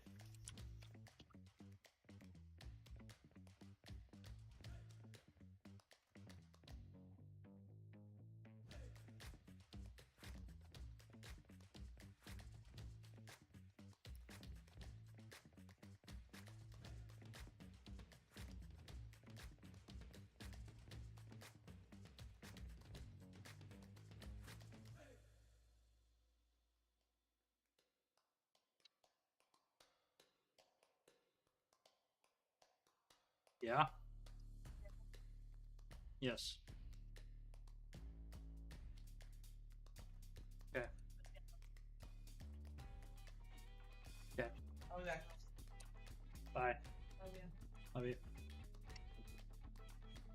You know, Zyson, if you ever wanted to set aside some time, DM me and let me know like when you want to get together, and you can actually explain to me what you meant by doing a static reference inside my configs, because I do have some issues with my configs where people make changes and it doesn't update right away until a couple of updates later, or a couple of server restarts later, and I would like to mitigate that problem later on. So, yeah, keep that in mind. If you want to sit down and help me walk me through that stuff like a adolescent child, feel free to do so.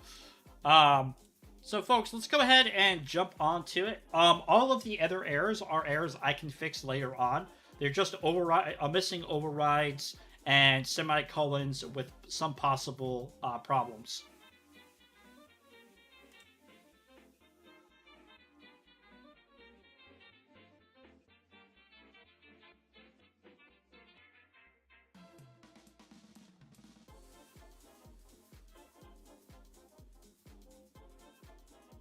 Yeah, I see it in Discord. I'm gonna need you to help me like apply it to one of my show me how to redo it from one of my mods so I can have it click in my head. But yeah, thank you, buddy, thank you.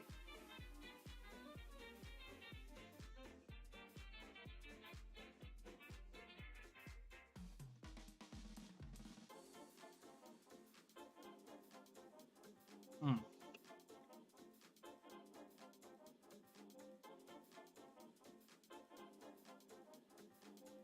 It's like I'm a sponge. I'm just kidding. Hey, speaking of some of the people in chat that might be modders, how many of you guys have seen my new model.cfg video? And how many of you have downloaded my Google Drive folder and put in your P drive and played around within the Bulldozer preview?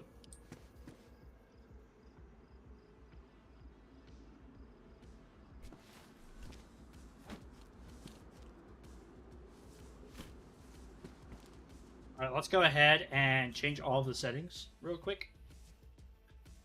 And then we'll boot the server back up, and then we'll test everything out.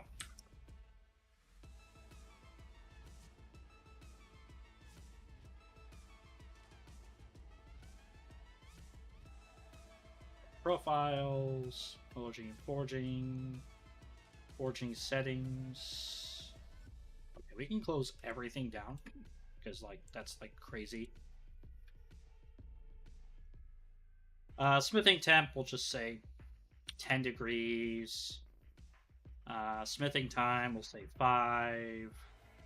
Nail time, 5. Pretty much anything that requires a time commitment, we're putting to 5 seconds. Temperature to pour metal, 5. Casting time is 5. That's all these are down to 5. We'll set you back up to. We'll keep you normal. Okay. Smelter settings. We'll say 10. 10. 10. We'll have you heat up like 200. Cooling rate. We'll have you heat up by 500, and the cooling rate will be 50. Temperature is 20, 20, 20,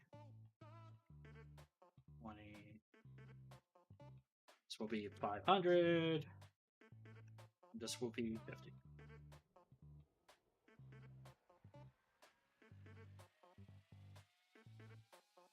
So if anybody's curious, these are the settings for my configs. But yeah.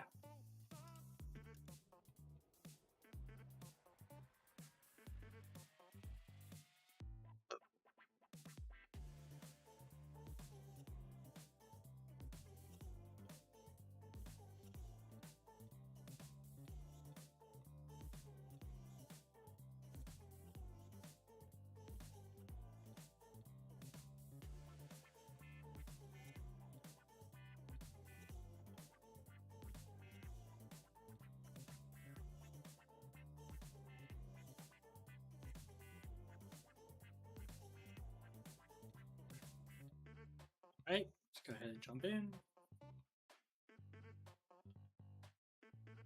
But a lot of my mods, folks, if you ever use them, I like to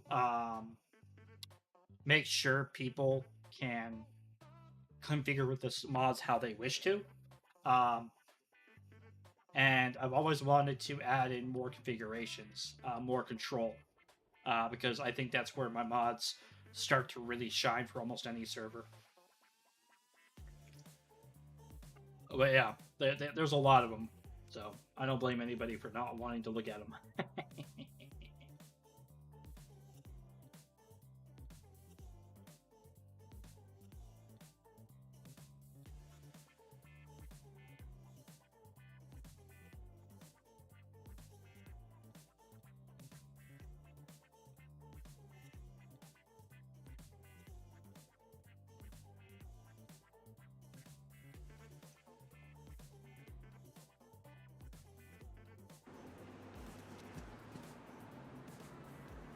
Alright. So now we're going to test some stuff. So, stacked coal.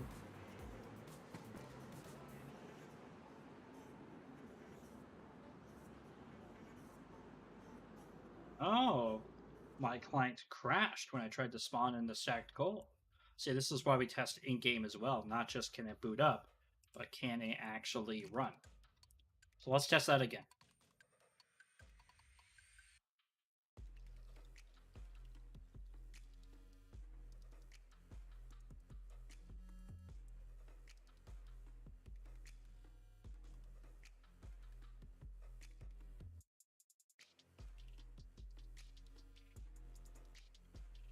Video showing us how to make those customizable configs would be great. Wink, wink, nudge, nudge. I need that knowledge. Yes. I'm sure many do.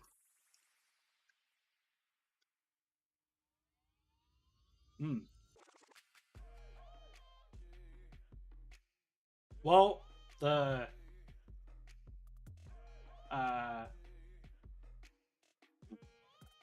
server booted up, so it wasn't crashing, which makes me wonder if the coal only crashed us because we spawned it in with, you know, molten nothing. Because, like, when it reaches 0, it deletes itself. And if it deletes itself as soon as it spawns, it's probably a bad thing. Which is maybe something they fixed in vanilla, because in vanilla, if something spawned at 0%, it wouldn't auto-delete itself. It was only when it was updated in percentage would it delete itself. Well, let's try that again. So, stacked coal, and we're going to give this a 1,000. Didn't crash us. All right, you guys ready to see if my theory is correct? So stacked coal, max, probably will spawn at 0%, and then we go cursor. Okay. What if we spawn it at 0?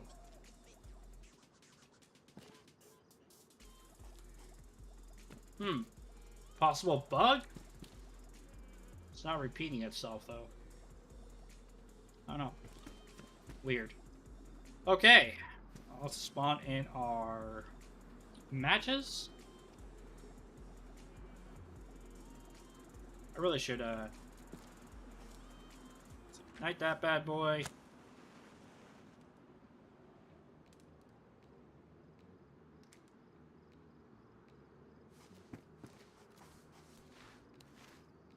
How are we doing there? Oh, looks like the, thing is heating up. Coal. And it's already up to temperature, which means the config did work. Alright, let's go Crucible, Crucible, and then we're going to go for our Molten Iron, which obviously has nothing in it. Oops. That was a mistake. Good thing we have other stuff.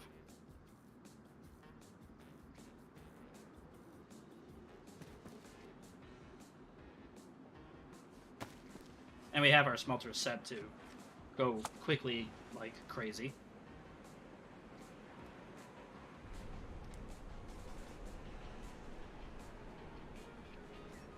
$500, 1,000, 1,500, 1,600, boom. Now this, folks, is a perfect example of how my configs allow you to essentially make it easy. Look, it immediately went in. It's molten pig iron. Because of that, you can control how much ore you lose, and voila, it's already done. Okay, cool. Let's go ahead and spawn in a ingots mold, a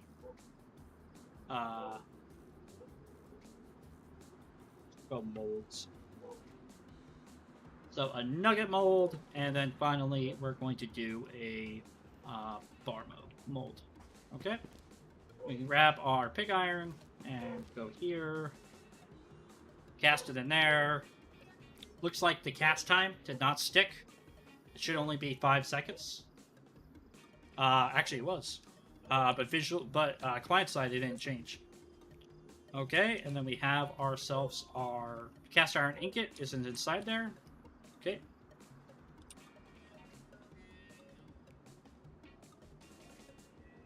And there's the nugget mold.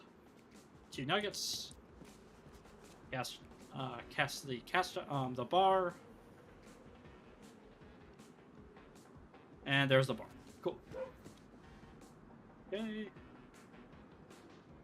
Be back in there.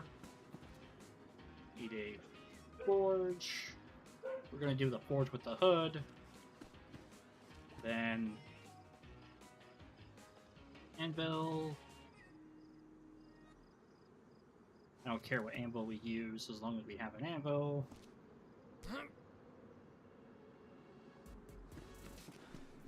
Go ahead and do the ingot first. Grab the coal.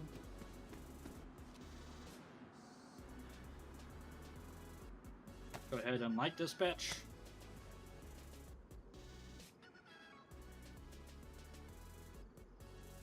Okay, there's the coals lit. Cool, the metal should heat up pretty quickly.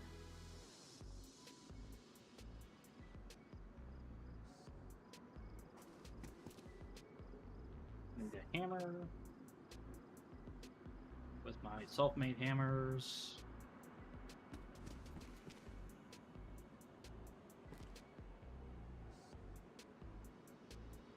Not hot enough to transfer the temperature to the ingot yet, but that's okay. Give it a minute.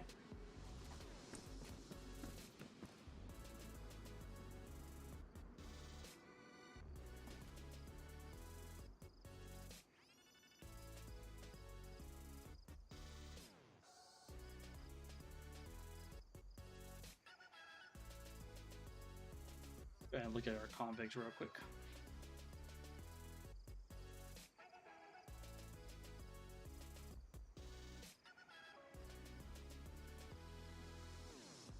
There you go, 50 Celsius.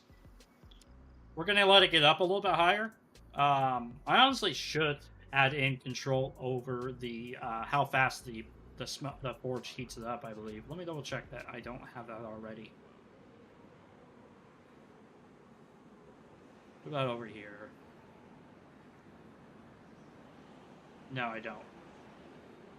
I only have the smith metal temp. I should put in a config so you can make the forges heat up faster or not. Okay, so that should be all nice and heated up. We can attach that to this, attach this to this, and nope, you're not heated up enough. So that means that the smith metal temp, which is 10, is not technically working. We'll have to look into that. But that's not really game breaking right now.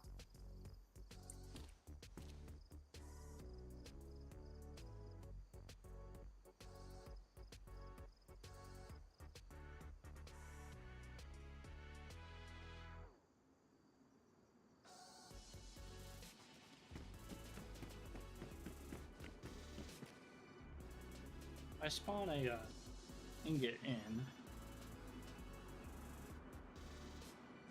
Not up to temperature, is it? No.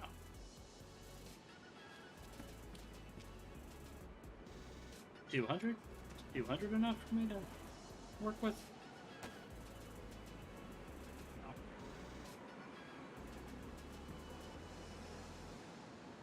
I think it's around 700 Fahrenheit. Or 700 Celsius, my bad. Because DayZ doesn't use Celsius. Fahrenheit's like 2100 Fahrenheit or 1700 Fahrenheit to work metal, I believe.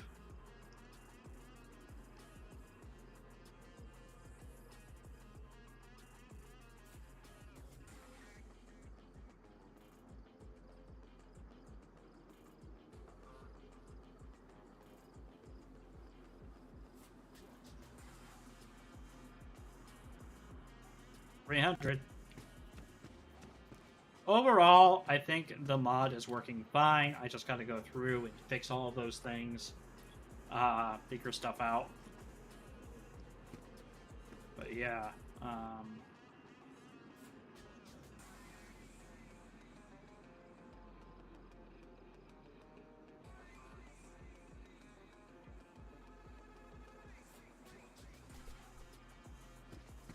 I also have to redo the textures on these because they look like shit.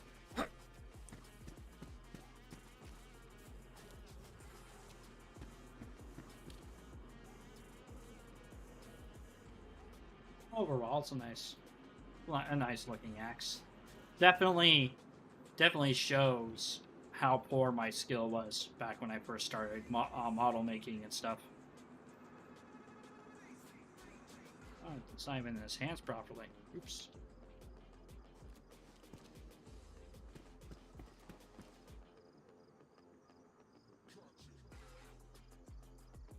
Yeah, this isn't transferring the heat properly, but we'll look into that later.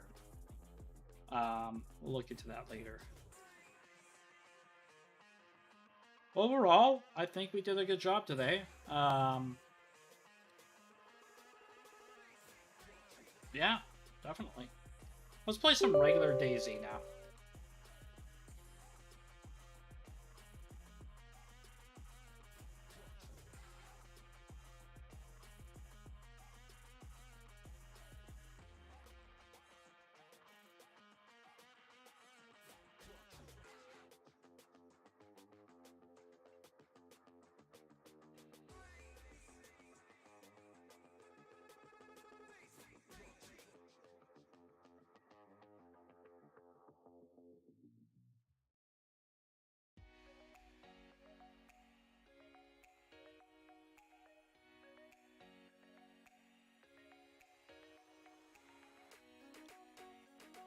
So,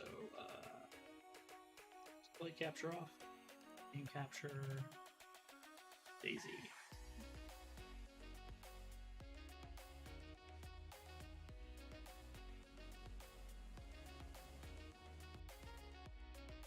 Oops.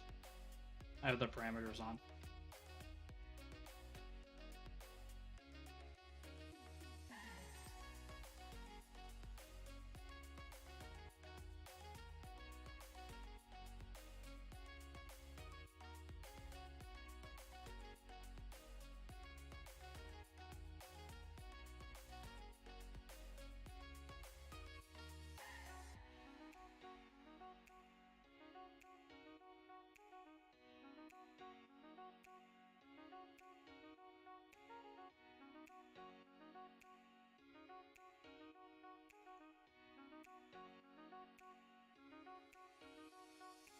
You know, one thing I kind of wish DayZ wouldn't do is I wish DayZ wouldn't freaking lock my mouse to the goddamn window every time I booted it up.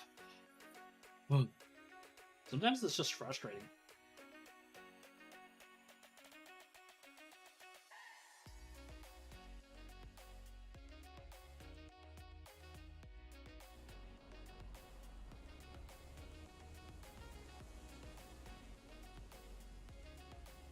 My ping is too high?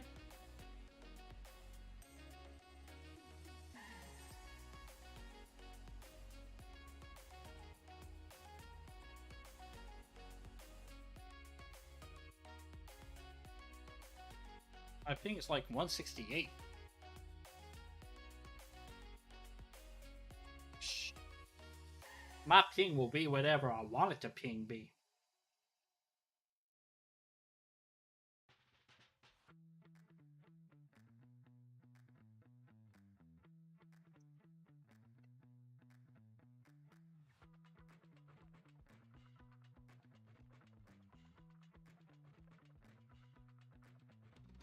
You know, I would really like to know why DayZ sometimes goes full screen, but it goes into like the lower left-hand corner of your like monitor, and then it literally acts like it's it's properly done to your monitor, but it's not.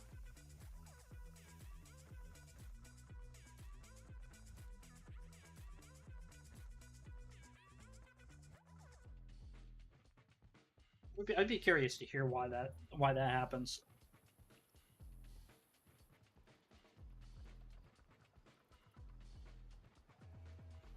Because then I gotta do this kind of weird concoction.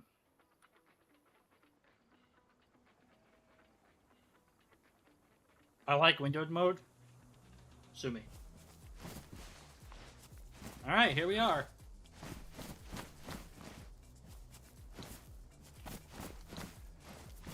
We have sepsis.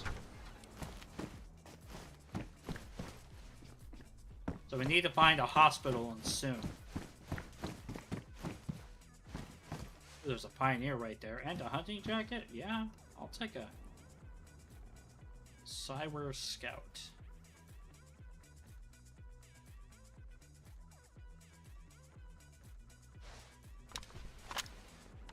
Yeah, I'll take a hunting jacket. Definitely.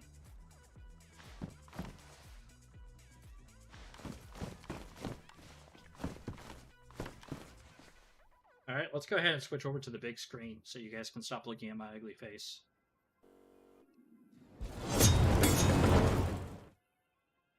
And then we'll take off the webcam, and you should be good. I'm going to add a marker so I know when the stream went from being a modding stream to a regular stream. Alright, let's get out of here, guys. We need to find a hospital.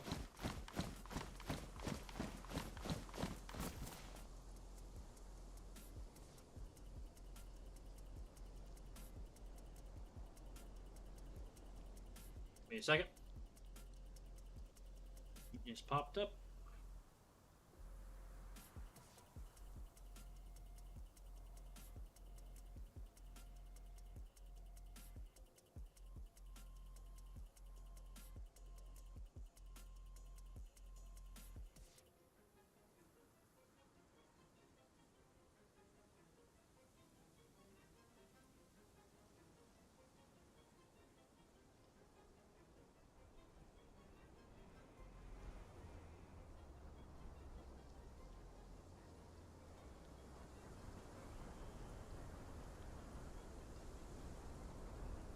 Yep. Go.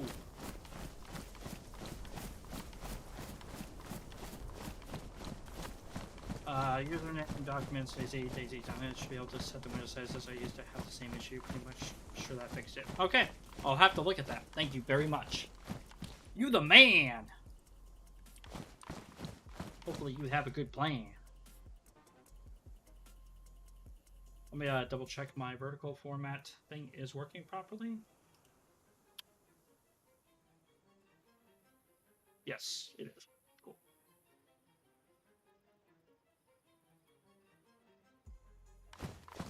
All right.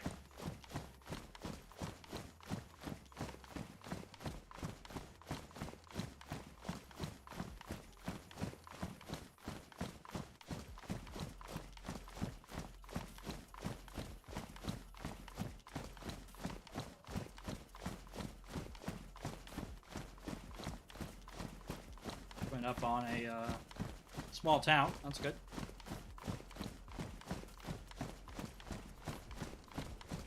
Already see one infected.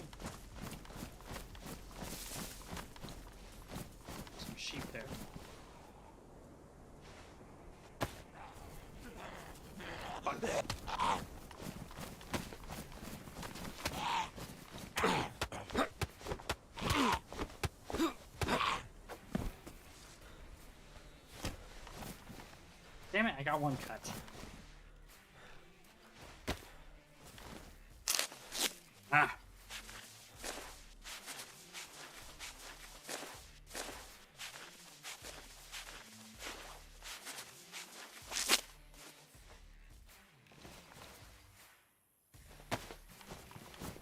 Let's search this bastard.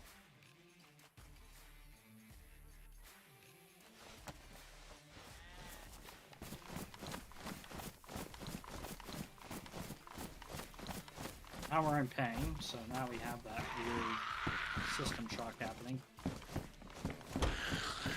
I know they can break down doors. Damn.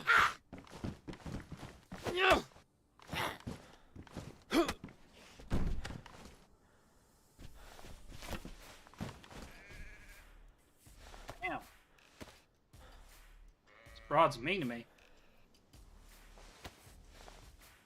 She don't got crap.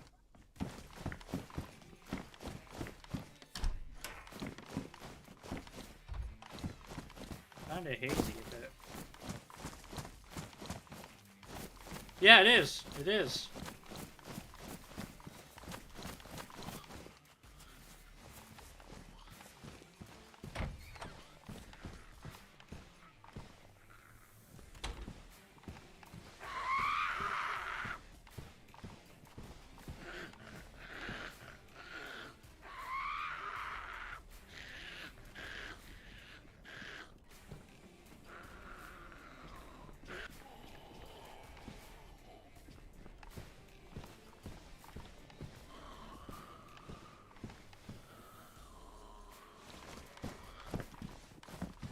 Ooh, a belt. You like belts.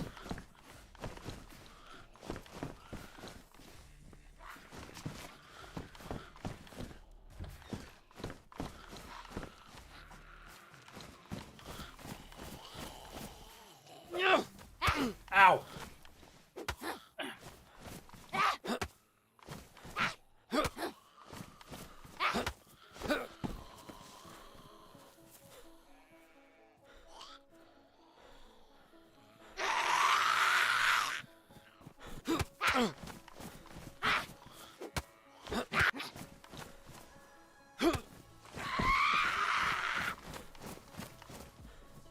I catch a break? Damn! Fuck! Got 2 cuts. Got 2 clean rags left. I already have sepsis, so I'm not too worried. Am I lagging?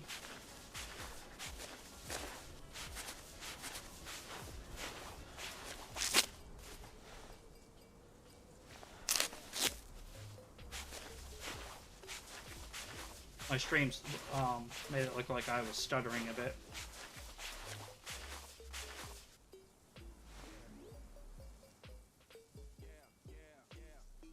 I've lost about 2,000 things. Honestly, I don't need a preview right now. Doesn't really matter much, does it? No, I think we're okay. Alright, well, lots of infected to search, so who knows? Maybe we'll find something.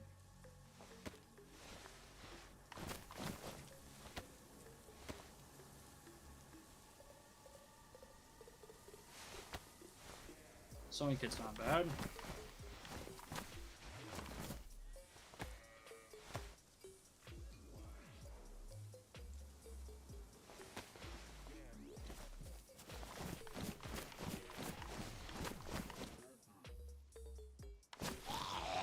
Bring it on, bitch!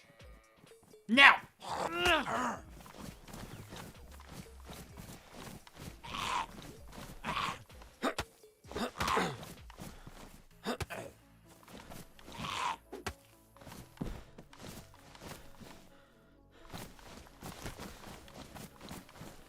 Damn.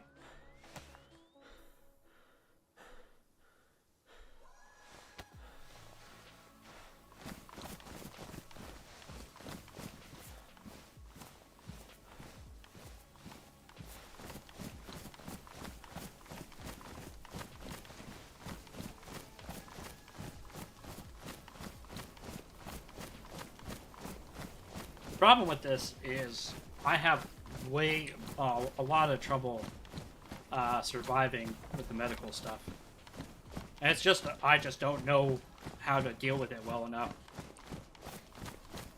I'm probably going to die a couple more times this stream. But I'm getting the hang of it. I'm starting to learn how it works.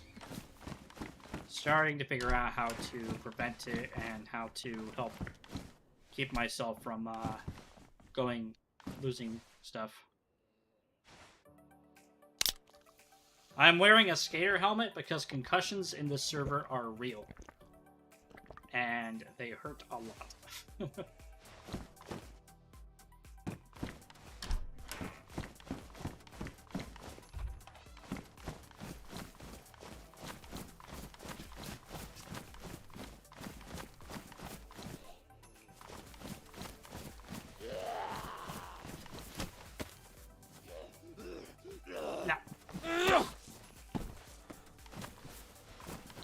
Frying pans. Who knew?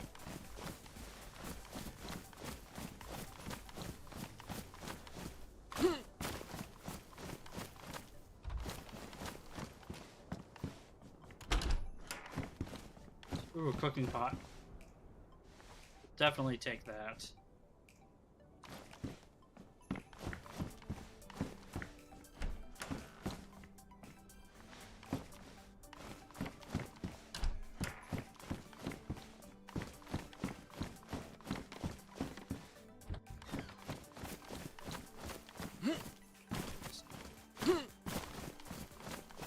I don't really know where I'm at, but I'm somewhere.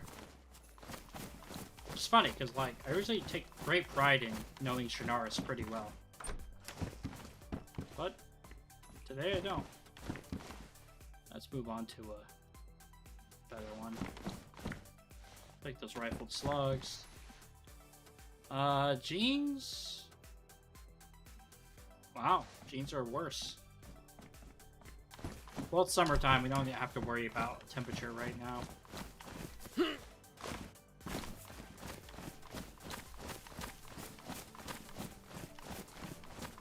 One of the harder things about summertime is the grass is so tall, sometimes it's hard to spot the infected.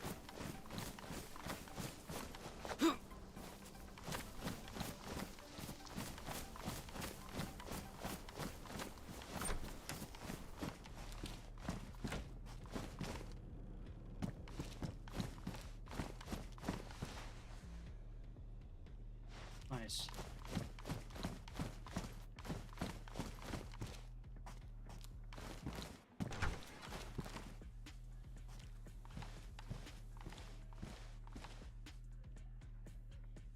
There's two. Let's go out the back.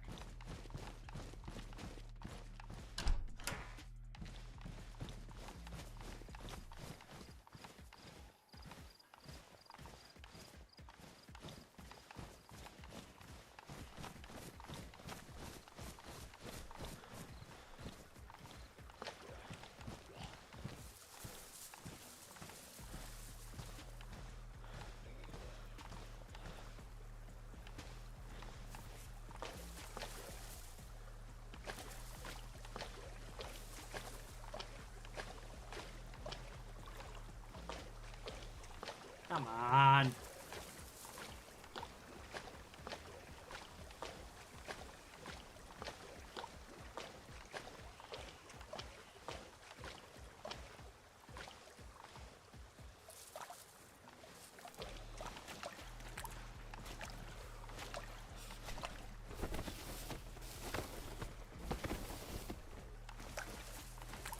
There you go. Took us a second to climb out of there.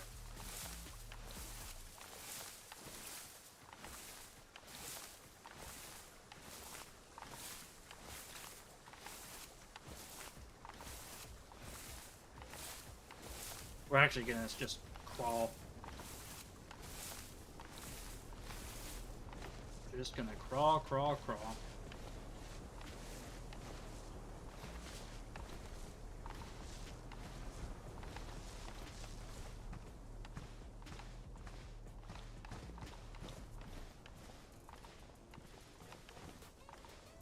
Glow plug. Yeah, we'll take that. Yeah.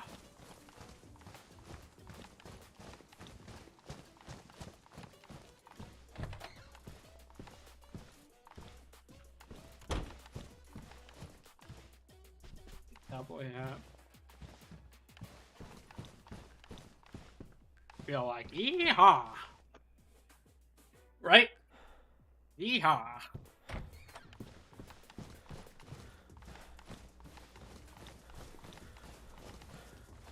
Barbed wire.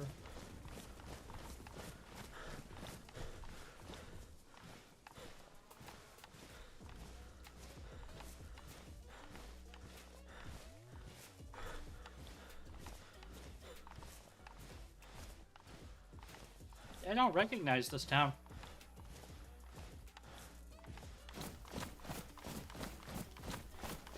Do any of you recognize this area? I know it's a original town. I just can't place where I'm at.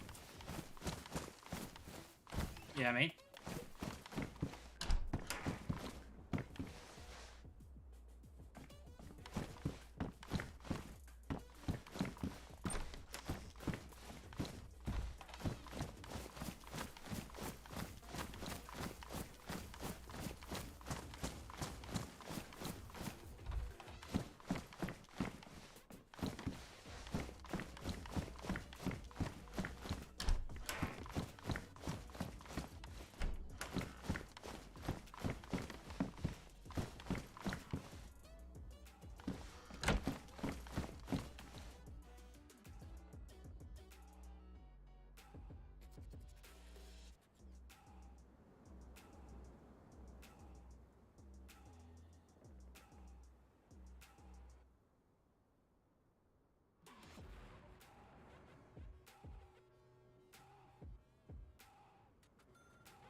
Okay, okay. I don't know where I'm at. I do not know where I'm at. I have sepsis.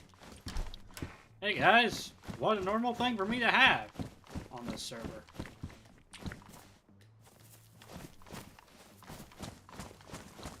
Hey, dumb grot. What's your favorite thing about the IntenZ servers? Well, it's when I get sepsis.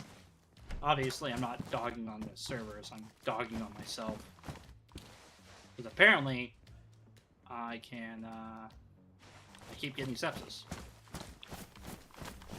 Like my signature move in this server.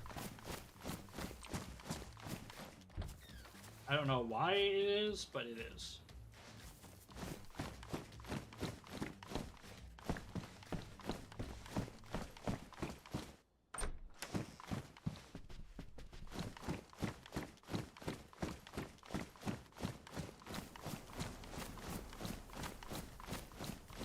I've often dreamt of bringing back New Dawn. I kind of miss help running a server. But like, and this is gonna sound very like, oh, I'm a badass kind of person. But I don't want to help run a server in which I'm just a low-level peon. Like, don't get me wrong. I'm more than happy to work my way up to it. But, like, I know how server ownership works, and I only wanted people I truly, truly trusted at the top level having the ability to influence or change stuff on the server. It's one thing to have people, like, help you with, like, tickets and other things, but it's another thing to have someone who's been given pure admin access. And with how many stories you hear about people being given admin access and them abusing their powers, I understand why, like, people have offered for me to come and help, and I kind of turn them down because I kind of get the feeling that it's going to be just exactly that. They're offering for me to help, but it's not going to be the amount of control that I once had. If that makes any sense.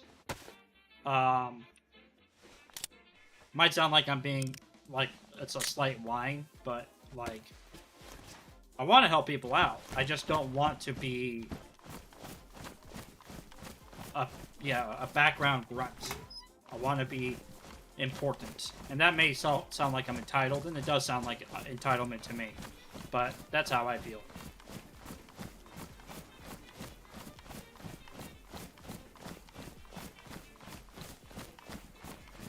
So that's why I miss New Dawn. I miss it because of the hardcore feel and all the effort I put into it, but I also miss it because I was in control and I was able to do stuff, and the people I worked with were awesome people. Mass, Lad, they moved on to their own things eventually, but when they were working for or helping me run New Dawn, it was amazing. I loved it. B-Dub, the fellow co-owner, it was just awesome. It was just so much. There was so many things we wanted to do, and so little time, but we ended up doing quite a bit, and it ended up being a lot of fun.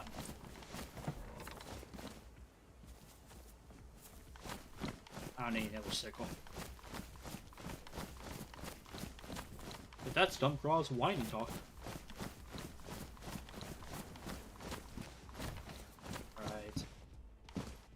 The server does have a high population. But I'm not sure where that population is, and if they're going to be friendly. So a long barn with a globe. Is that is this Poverovka? Might be. Might be.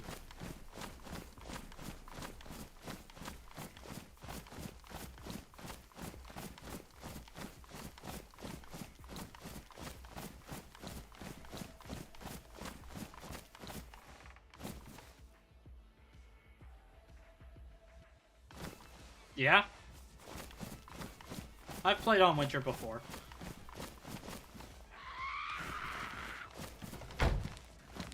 That was a nice surprise.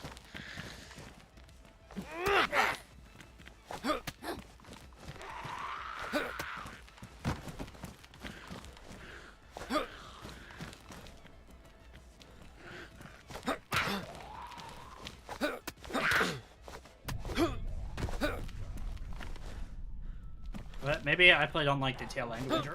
I'm not sure.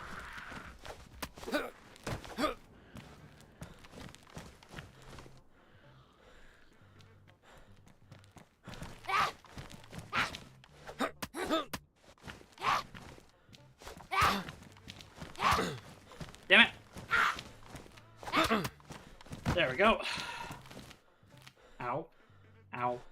Well, let's search all these guys. Who knows? Maybe they'll have some medical supplies I need.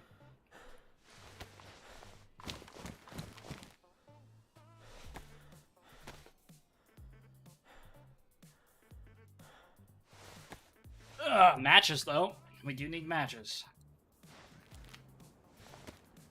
Gotta search this nice lady.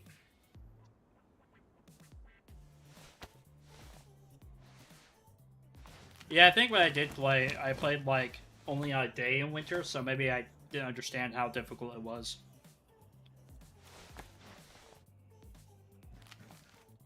Kind of one of those situations where like you experience it a little and you think you experienced it all.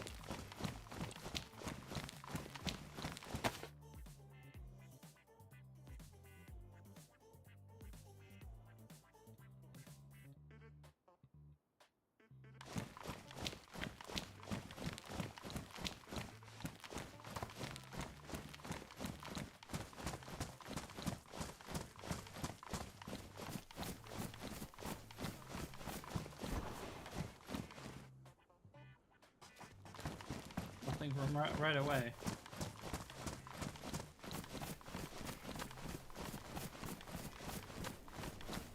I believe we head straight this way. We should get to some sort of like we should get to another town.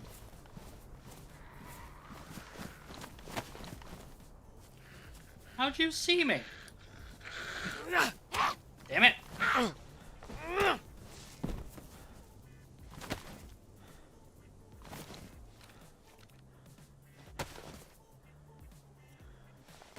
Apparently she wanted me.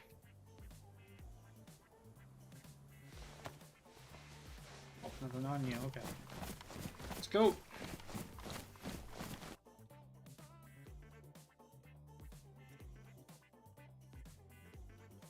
Yeah, bro, I think I spent like 6 hours straight with my buddy. Just went up to get off the coast. We kept things set back over and over. It was heartbreaking. Good time, though. That's good to hear. It's good to hear. It's always fun when people can, like, walk away from a server and be all like, I had fun. Even though I died a lot, I had fun. And I think that's important for people to feel when they walk away from a server.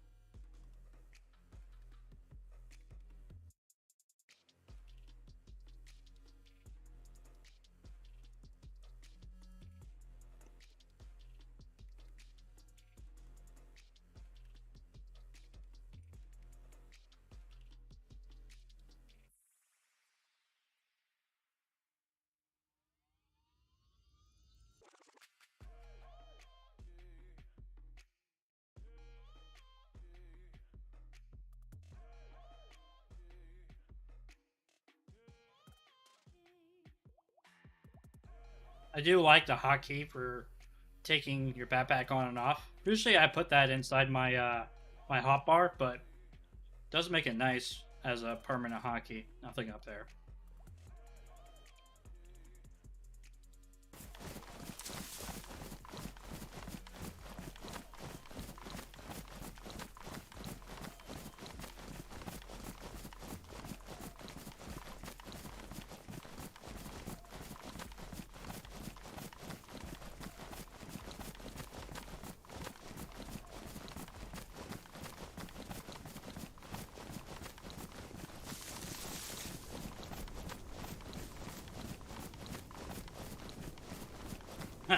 If I hear wolf howls, I'm just gonna be all like, oh crap. Alright, now we have full sepsis. We are losing 2 bars every second, which is bad. Yeah, there's a lot of little things great about that server. Having to manually open your backpack being one of them. Yeah, I agree. I agree.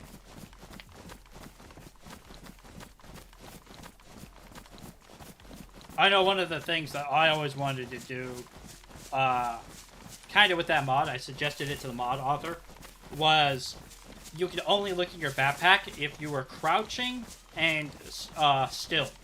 And that would kind of resemble you looking through your backpack kind of situation.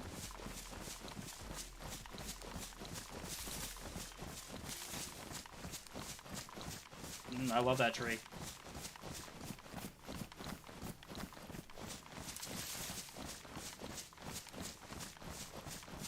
Because, like, mind you, I think it's cool that I have to put it in my hands. But I always thought it would be neat if, like, people actually had to stop moving to look through their backpacks. And they had to be crouched. Because then you could just be all like, stop. And then you could, like, crouch, juggle through your backpack, then get back up, and get going. But being able to push a button to pull your backpack out, that's pretty damn good. I'm okay with that. Hey, look at that!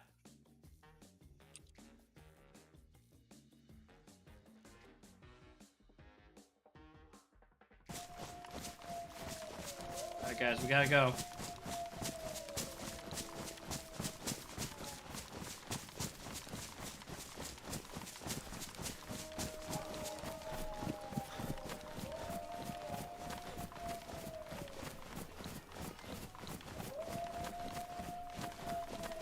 I don't know how many wolves there are, but I'm gonna guess it's a normal pack. It might be 2 packs.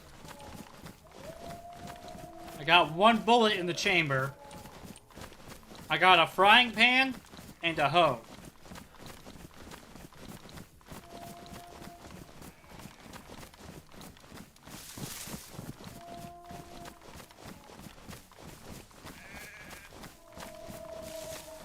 There's a sheep here.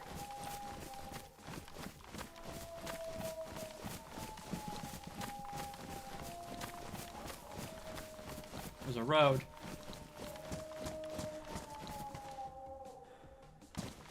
Follow this road.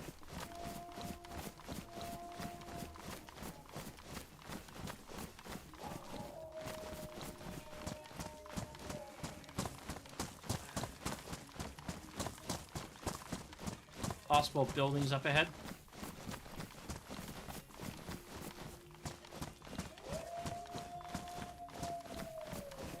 Shake it off, buddy. Shake it off.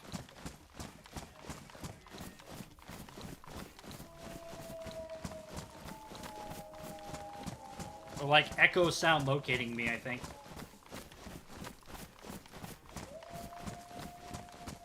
Go away! Bad puppies!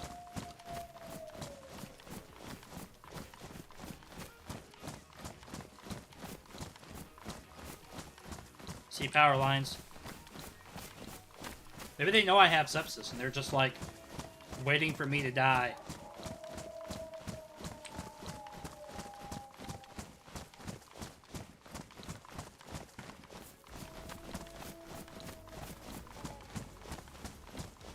You don't deserve my meat.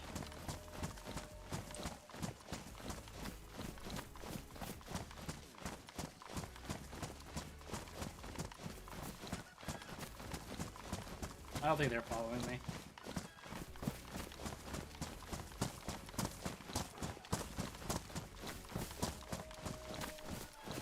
There's a house.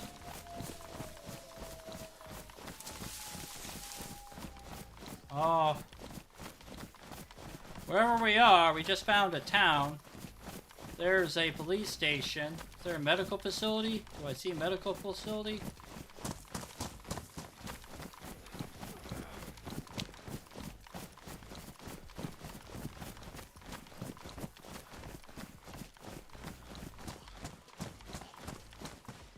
Fuck me.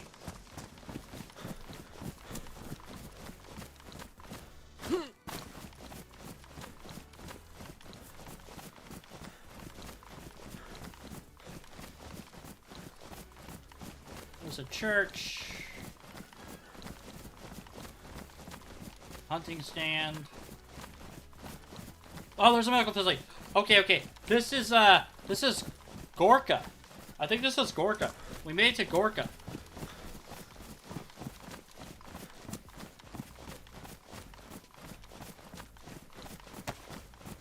I think I hear people.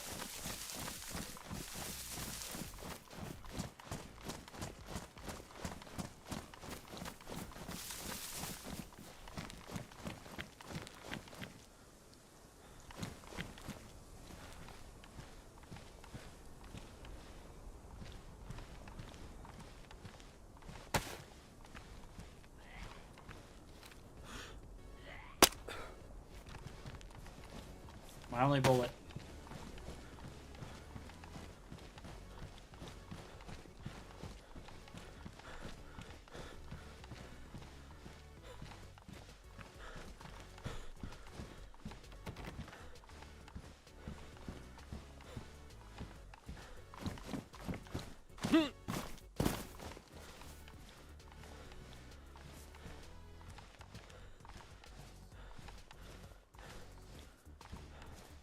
Please don't see me.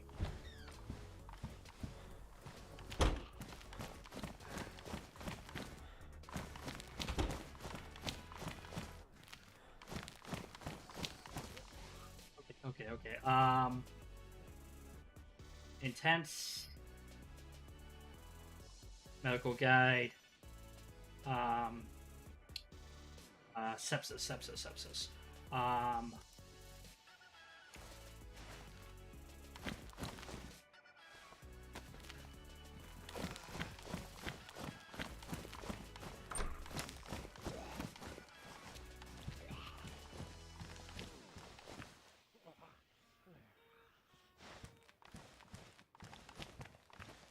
So alcohol. Grim? No, not Grim.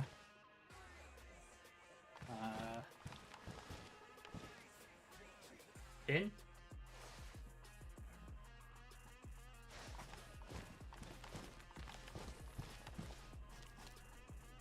Imp. Ah! This is what I need. There's none left. None? There's none left! Ah! Damn it. No.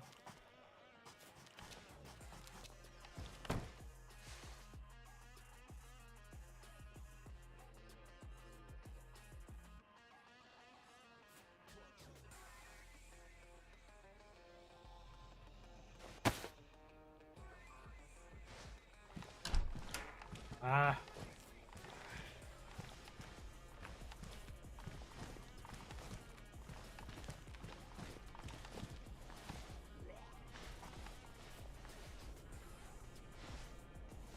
I don't know if testing my blood's gonna actually tell me what I have. All the things I have, but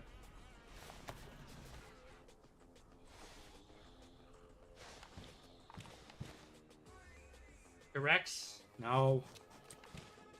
I mean, all this stuff is useless without a needle. Unless I find an injector that has it.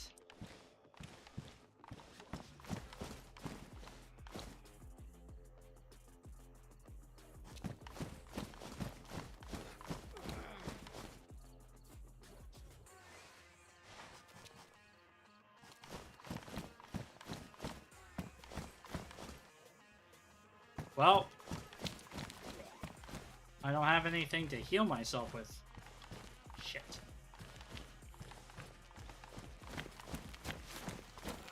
Sometimes the local area has pill bottles and stuff.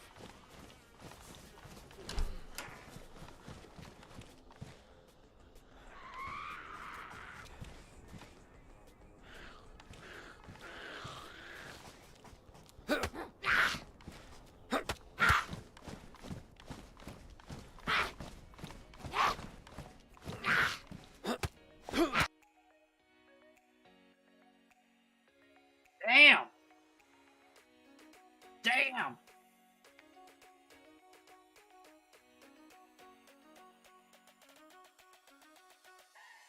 Damn, damn, damn.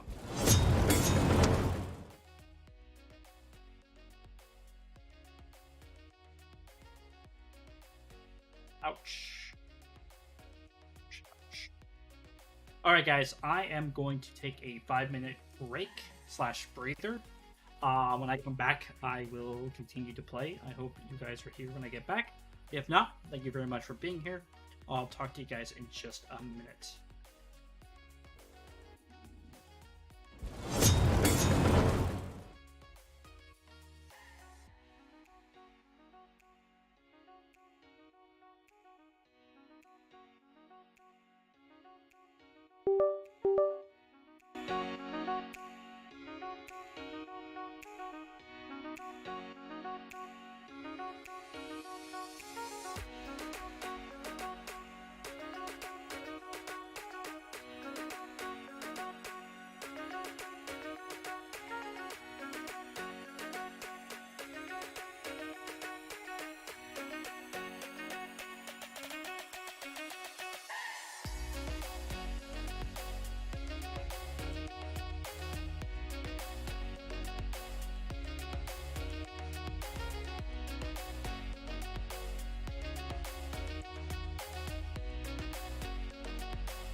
I'm back.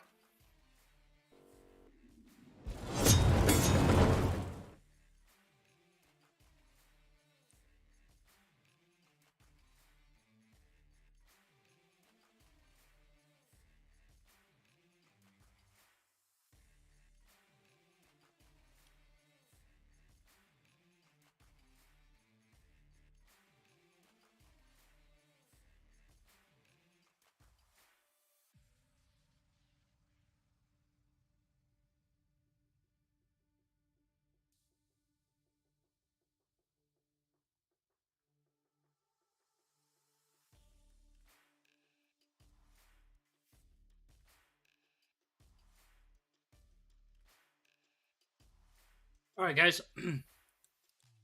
Let's go ahead and actually, my display capture was on this whole time. All right, so I just died like a freaking pleb.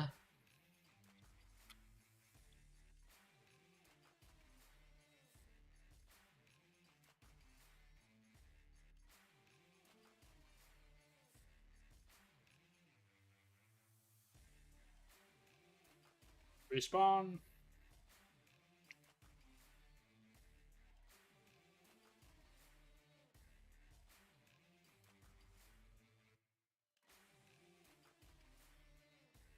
So what servers do you guys think are hardcore? Not including IntenZ DayZ. Because I'm playing on it, so I would like to hear about other servers you think are hardcore. Or how about we move away from the hardcore phrase because it's been kind of either dirty or abused. What servers do you think are challenging?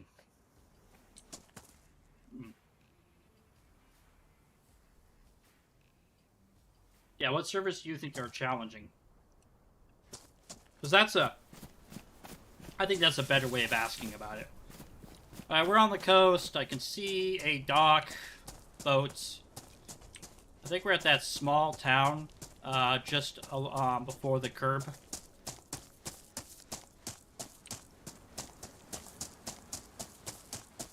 Let's have some fun.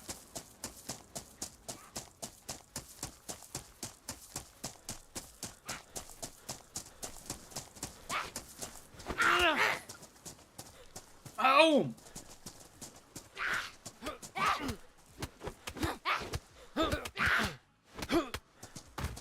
Yeah, good job, man. Thank you. Thank you so much. Are you okay? You're bleeding. Yes. It's such a little scratch. Okay. Do you want a hook? I've got 2 of them. Nah, I'm good. I don't want to play hooky. Okay. Well, I'm glad you're okay. See you, thank you.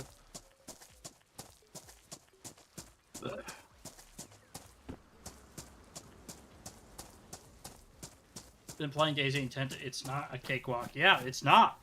It's not. What's your like most like I can't believe I died experience on IntenZ DayZ so far?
Damn it.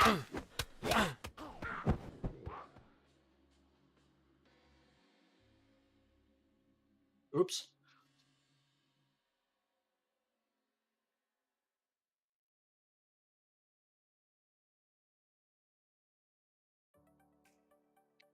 Oh. Oh. That would suck. That would really suck.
I'm gonna literally lay here for a second.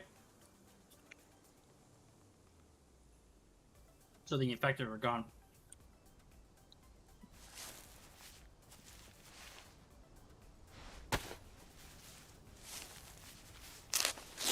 I have 6 bruises, 2 cuts, and I'm in pain.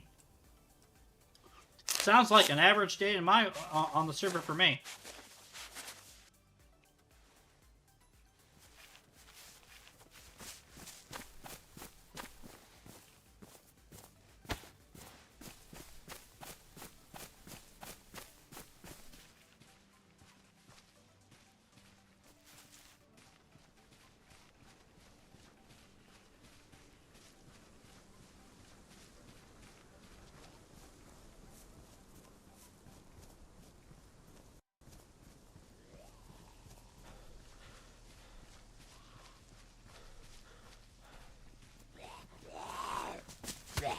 Hey! I didn't ask for a beating. Okay?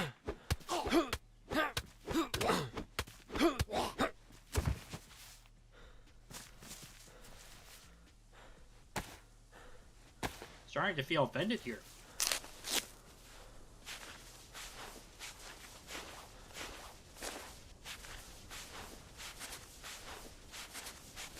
Starting to feel offended.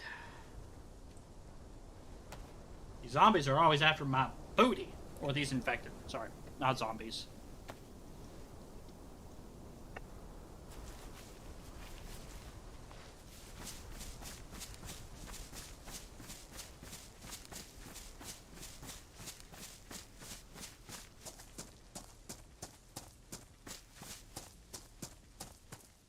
I'm a ninja too.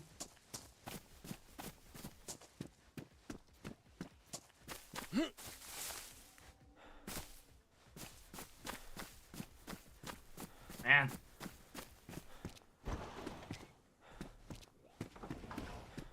I am just struggling.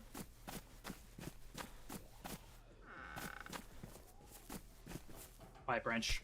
Always a good go-to. Right. Let's see if we can limp out of this area.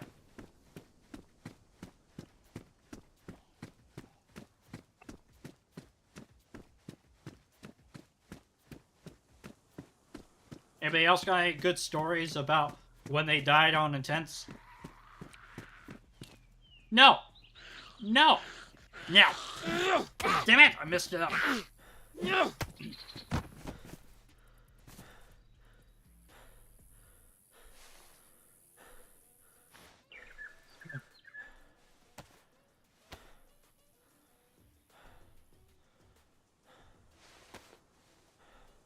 I'll take a flare. Let's go.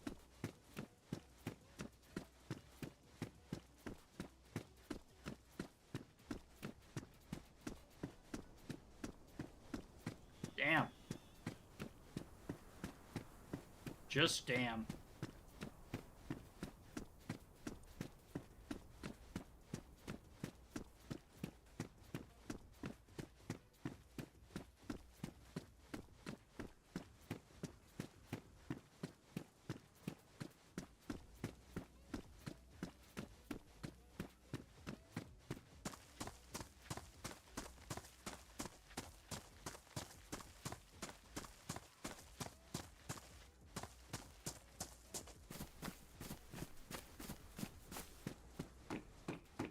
I think that guy's already been through here. Yeah, he has. Well, I don't want to be following behind somebody, so maybe I should break off and go up that direction. Nah, I don't think. I think they would have gone this. They would have gone that direction. Let's go this direction. I'm kind of assuming here, but whatever.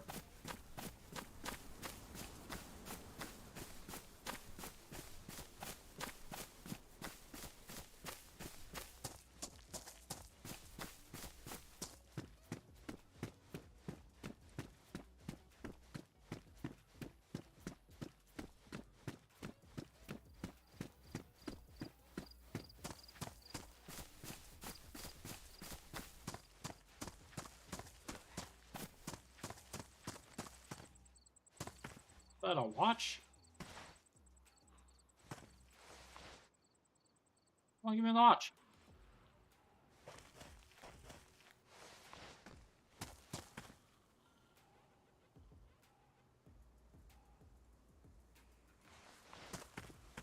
Oh, did I not grab the watch? Damn it. Come on. Come on.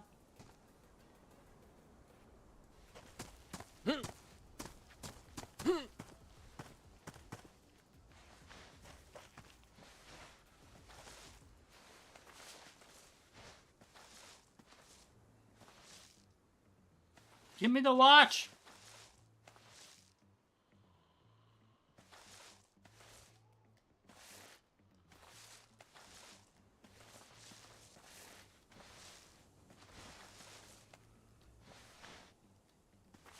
I'll have to report that as a bug.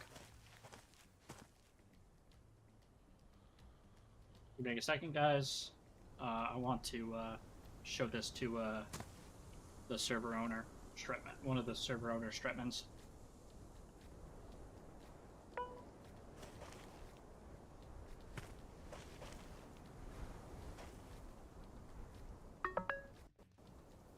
There we go. I have a thing called Gaiazo, and you can like use it to record short amounts of things. I'm sure people have other ways of doing it.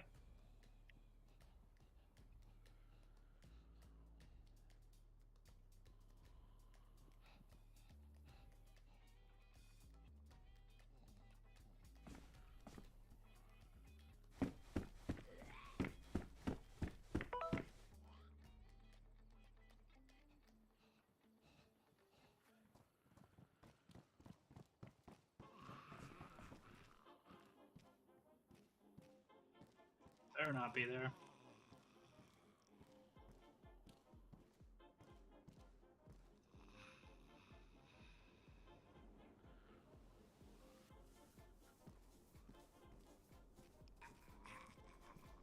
Do they have a bug report channel?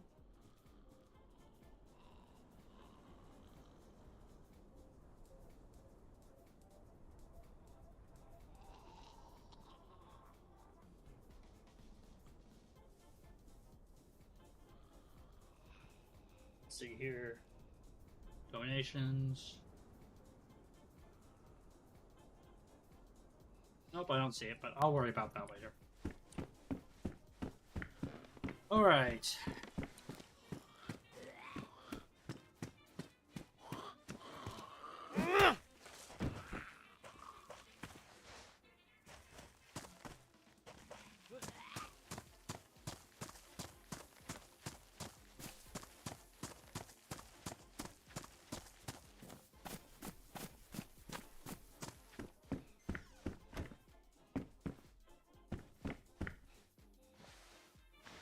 Yeah, I think I'm falling behind him now.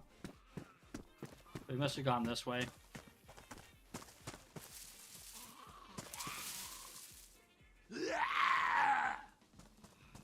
Now!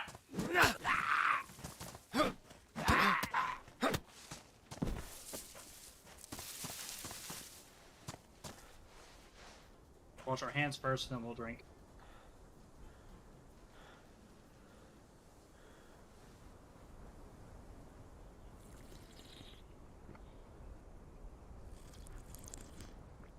Ooh, that was close.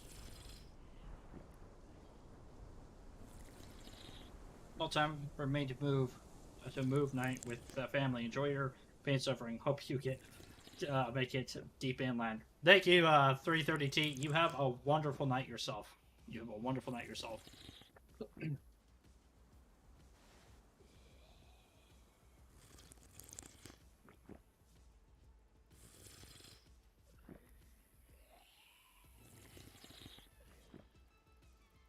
Yeah, melee combat needs to be improved a bit.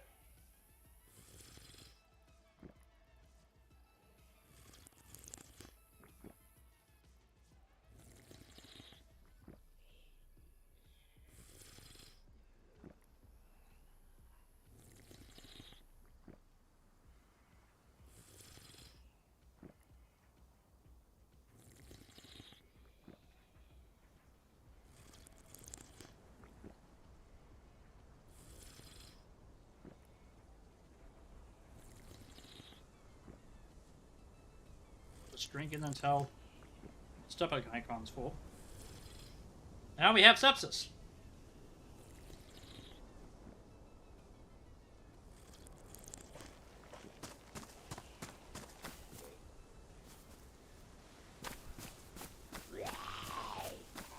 Bring it on!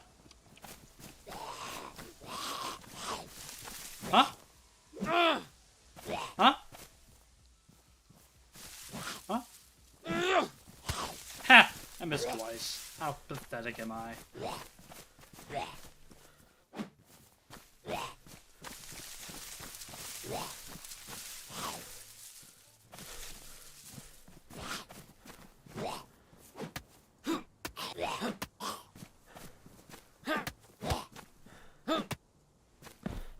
And now I'm cut.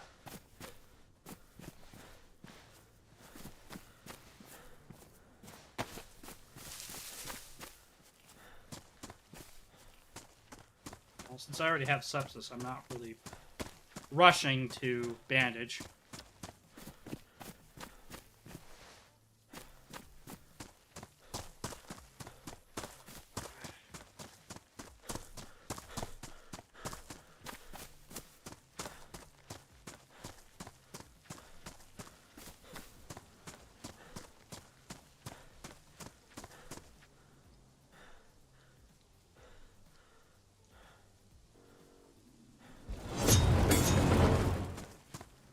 Well, folks, that was my wife who just popped in. I know you guys didn't see her, but she had just let me know that unfortunately I have to go.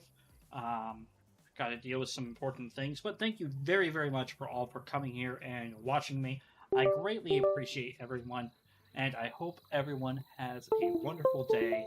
And once again, I hope to see you next time. Ta-ta for now.